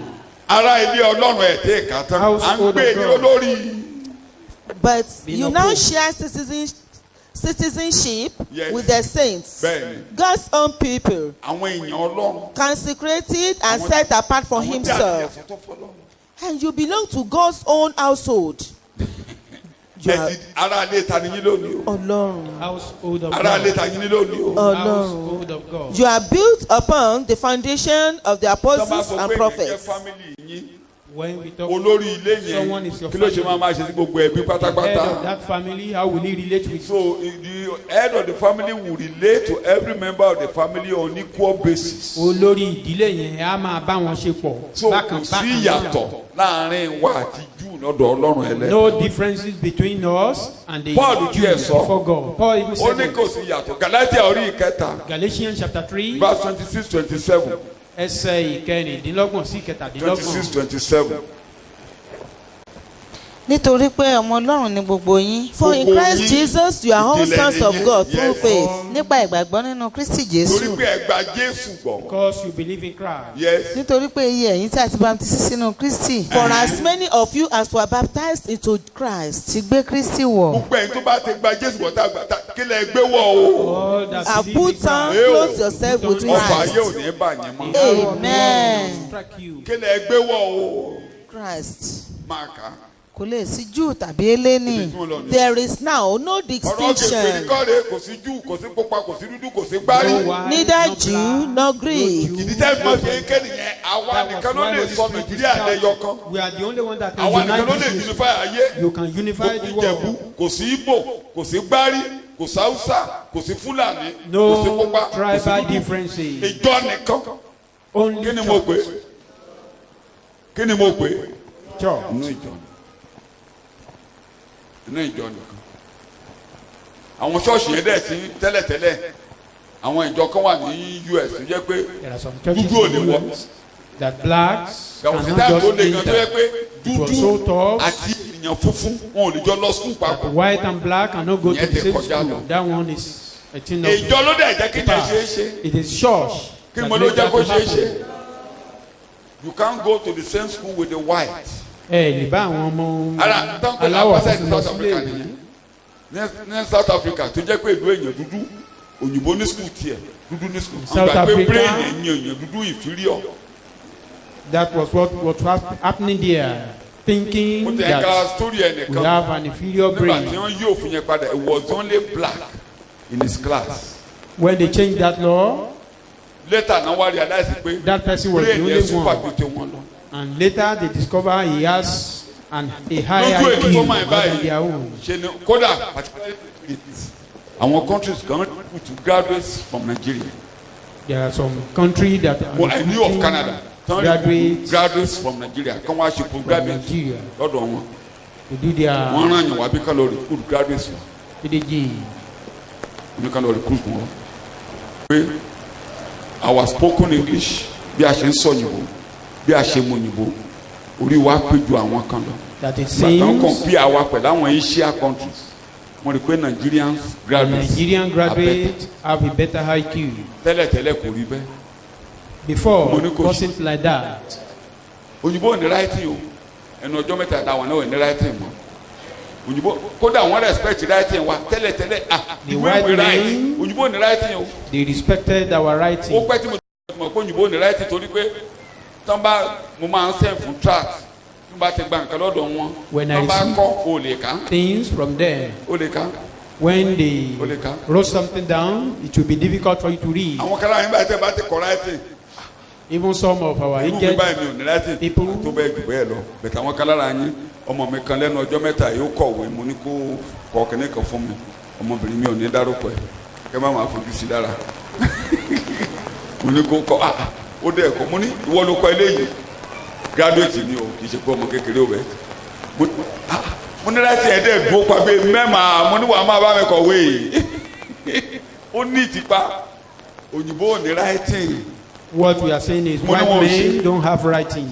ẹnu ọjọ́ mẹ́ta ìwọ ni mo ń sọ lọ́jọ́ sẹ́ni nígbà tí mo sọ pé mo ní iṣẹ́ àjàkọ́ ti wà Sunday. ní 2 weeks ago ìwé ìtàn fi ń kọ́ wa ní writing láti jọ The way they taught kọ̀wé us anit writing anit in those àdúró days. anit ọmọ bíi tí j máa kọjú sí You ọmọ bíi tí know d máa how to kọjú write sí this, to tàdúró write dáadáa that. òyìnbó ò ní There Mo is nothing lóyìnbó like ṣe. that. in the foreign country. so kí ni mo mú jáde ìjọ nìkan What I'm trying to bring out ni there ò lè is jẹ́ kí ìdílé it is tó o bá only lè the gba church Jésù tó bá tí ìdílé bá ti ń fọ́ lọ and unite tọ́lọ́n bá ti rẹ́nìkan nínú family. ilé ẹyọ ẹnìkan tó máa so lé pọ̀ A broken ẹni tó bá ti home, gba when Jésù. there is a The person unified that is saved factor in the here. home is Christ. he will Ibi unite tí ilé bá them. ti pín When there is Ọlọ́run á separation, gbé Kristẹni kan God will tó raise o bá a ti lè ṣe Christian iṣẹ́ here. ìsopọ̀ nù ìdílé yìí If you fail ká wá ní to gbogbo unite ya your Jésù family, òkè ra yẹnu ayé then I think we should find out if Jesus, tó bá jẹ́ pé It's not pẹ́sẹ̀sẹ̀ even nínú in ilé you. ṣe ni ilé ń fọ́ sí ilé ń yapa your sí. presence in the family is Kawa- scattering the family. Unified factor kí ni mo pè é Pé ohun tó máa ń so ẹbí pọ̀. kí ni mo pè é torí àwọn ẹ̀mí kan bá wà á lò tí There are yé some lò spirit dwelling with ẹ̀mí us. ẹ̀sán bá yé lò mo ló ń bá yé lò wọ́n ní Spirit mo kàwé of kan lónìí wọ́n ní a Vengeance, Chinese dealing with the pope world. a Chinese pope sọ tó bá ti bend on revenge gbẹ́ kòtò méjì ibojì méjì ní kó o gbẹ́ ẹni tó fẹ́ gbẹ̀san lára ẹ̀ ní wọ́n á sìnkú ẹ̀ wọ́n á dẹ̀ sìnkú ìwọ náà. That when you determine to avenge from somebody, then gbẹ́ dig two ibojì graves. méjì o ti gbẹ́ That bojì is, ara rẹ̀ o ti gbẹ́ You've bojì ẹni tó fẹ́ already sí dig your own grave, and the tó bá ti ń person. sìnkú ẹ̀ wọ́n á sìnkú ẹ̀. Once that person die, then you're ready for your own. olùkọ́wé yẹn ti ẹ̀sọ̀ tọ̀run kan ó ní life story ní oníkìsí pòun déédéé kọ́ wọn. The writer was ó talking about lọ́mọbìnrin the kan àwọn story. méjì ni wọ́n lọ yunifásitì That's- roommate ni wọ́n Two young kejì ladies, ẹ̀ wọ́n jọ ń gbé yàrá they were living ó ló ń together. parọ́ mọ́ He ó ló accused false her. accusation tí òṣèlú ló ṣe olúwa bínú títí wọ́n fi jáde kò bá rẹ wọ́n ì They kíra graduated. wọ́n ì kíra They don't greet each other. mo lè rò pé onígbàgbọ́ ni inú ẹ̀ dí so ó bínú tán pátápátá wọ́n yanjú ẹ̀ tí kò ṣe é yanjú They settled the case to no avail. ó wá wáṣẹ́ kò ríṣẹ́ She was now looking for kí mo ló job. ṣe ibi tí àdìtú ọlọ́run tẹ́ ò lè yé yín nìyẹn ẹni That tó is mú lọ́tà history. tí ò yìí kí yẹn ó ti ríṣẹ́ The person that she decided not to greet. ẹ ò lè ṣàlàyé It's already yẹn ṣé bóun ló secured kúrọ́ mọ́ job. tí ó yẹ kó ríṣẹ́ ṣùgbọ́n òun ló ríṣẹ́ ẹni tán kúrọ́ mọ́ tó ń jà kò ríṣẹ́ ìgbà tí ó wá Person that was òun lọ sí accused bí ọdún falsely. bíi márùn-ún tó ṣáà ti ń fẹ́ But ìgbà tí later- ó káàkiri ló wá wọnú àdúrà He entered into prayer. tọ́lọ́run wá bá sọ̀rọ̀ yìí pé God now spoke to her. ọ̀run àti tilẹ̀kùn ọ̀run mọ́ The door of heaven is shut against you already. làbárabìnrin yẹn kó Go la and meet that lady. yọnu sí ó ló lé o Reconcile bó with ṣe lọ her. bó ṣe lọ yọnu sí báyìí náà lórí Eventually iṣẹ́ ńlá kan went to dẹ̀ her and yẹn reconciled ni with pé her yẹn ti and clear now tó bá ti ní bitterness ara ẹ got ló her ń ṣe job. When you have bitterness within you, you are doing yourself. ara ẹ ló ń ṣe o Doing ṣe ẹnikẹ́ni yourself. níka ara ẹ ló kọ́kọ́ ń ṣe níka You are o not ti gbẹ́ doing kòtò rẹ anybody. o ti gbẹ́ kòtò rẹ o ti Already dìnnà ọ̀run mọ́ra dig your own grave. so kí ni mò ń jáde níbẹ̀ ni Shutting the pé door of heaven ìrere against ló máa ń yourself. so lé pọ̀ What I'm saying is gospel ìrere ló máa ń unites so the ayé family. méjì pọ̀ It can unite two gẹ́gẹ́ bí lives. ènìyàn kò lè ṣaláìsè wà kò As síra human, wa we cannot, àwọn but títí misbehave. àfihàn níbi là á máa tẹra mọ́lẹ̀ Till we depart ṣùgbọ́n from ìrere this máa ń world, mú we'll be stepping àkópọ̀ on wá one another. But ìrere máa ń mú ìṣọ̀kan wá gospel tí a unite. bá rántí ìtàn Normally lórílẹ̀‐èdè unite ṣé nàìjíríà máa ṣe pọ̀ He, we should be ẹ dáhùn remembering ṣé the ẹ̀yin yóò bá story tó wà ń bí of sẹ́yìn this ibo lè nation. ṣe pọ̀ láéláé It will be difficult for us to unite. mo tiẹ̀ ń sọ̀rọ̀ ibo lọ́hùn I was talking of ìjẹ̀bújẹsà àti iléṣà nǹkan even the close this Ijebujesha here with Elisha. elare àti bokun kọ́. ẹ tẹ́ ẹ gbọ́dọ̀ fẹ́ra tẹ́ bá fẹ́ra ẹgbẹ́ jombo You mustn't marry yourself. But You ẹ bá do gba it, Jésù no níbí problem. báyìí. But if you are saved, màá ṣe marriage ọmọ elare àti bokun ẹ I dẹ̀ sún will marry, àṣírí I will join them together. màá ṣe marriage And ọmọ nothing ìjẹ̀bújẹ will iléṣà ẹ happen. dẹ̀ sún àṣírí torí ògiri kékeré Because the wall of partition has been pulled down. tẹ̀yẹ́tẹ̀ àwọn ìlú kan wà There are some towns, mọ̀mọ́ pásítọ̀ ló ń sọ fún mi one of Ilé our ìsọlójú agencies, ìlú mother, méjì kan tira nílùú wọn two towns Wọn ò gbọdọ̀ in fẹ́ra. their area. They mustn't marry Wọn ò gbọdọ̀ one fẹ́ra. another. ọmọbìnrin kan dìde ó lọ gbéyàwó A ní particular lady crossed the boundary ó cross wá lọ gbéyàwó ní ó dẹ̀ bímọ méje and she Ọmọ mélòó ni mo has ló 7 bí? issues. èèó ọjọ́ kan ní méjèèjì kú And the 7th died gbẹdọ̀ padà sílé bàbá rẹ̀ one day and she returned ìyí to her àgbà kan father's ní house. orí mi o ó kú The elder was shouting kò at pẹ́ his èkejì head. náà ní orí títí àwọn méjèèjì orí mi o The seven of them pẹ̀lú died. mọ́fọ́ bó ṣe kéwù ẹ̀ tó padà sí torí kò gbọ́dọ̀ lọ bẹ̀ lọ lọ́kọ̀. Eventually, she returned to her family. ṣùgbọ́n nínú Jésù But in Christ Jesus, gbogbo ohun tó lòdì sí wa anything amúkò contrary, lójú ọ̀nà taken àkàn out of the mọ́ way and nailed to the Ejele cross. ni. That is a mystery. so gbogbo ohun tó lòdì tó lẹ́rù ní ìṣẹ̀lẹ̀ àti kàn mọ́ against us has been crucified. ògiri ìkélé ti wó níbẹ̀ That wall of lẹ́ẹ̀mẹ́ta. partition has been Ew. pulled down already. Eo, It has been mo pulled down dára ilé already. Ọlọ́run Become an household mo of dùn God. ọjọ́ ọmọ ìbílẹ̀ ara ilé Co-inheritance Ọlọ́run. of God. Jẹ́ ká lọ dúpẹ́ lọ́wọ́ Ọlọ́run máa parí ẹ̀kọ́ síbẹ̀ láàárọ̀ mo ti dára ilé Ọlọ́run. I'm a household of àyànmọ́ God. mi ní ara ilé Ọlọ́run. My destiny is to be an Ọjọ́ ara ilé household Ọlọ́run. of kò sóhun tó God. lè dá mi dúró mọ́ kò sóhun tó lè ṣe lòdì fún mi níwájú Ọlọ́run mọ́. mo ní ẹ̀tọ́ sí májẹ̀mú I mo have ní the ẹ̀tọ́ sí right nǹkan ti to Ọlọ́run covenant mo to lè the pe things Ọlọ́run ní of bàbá mi God. I àti can call Ọlọ́run. God my Father and my God.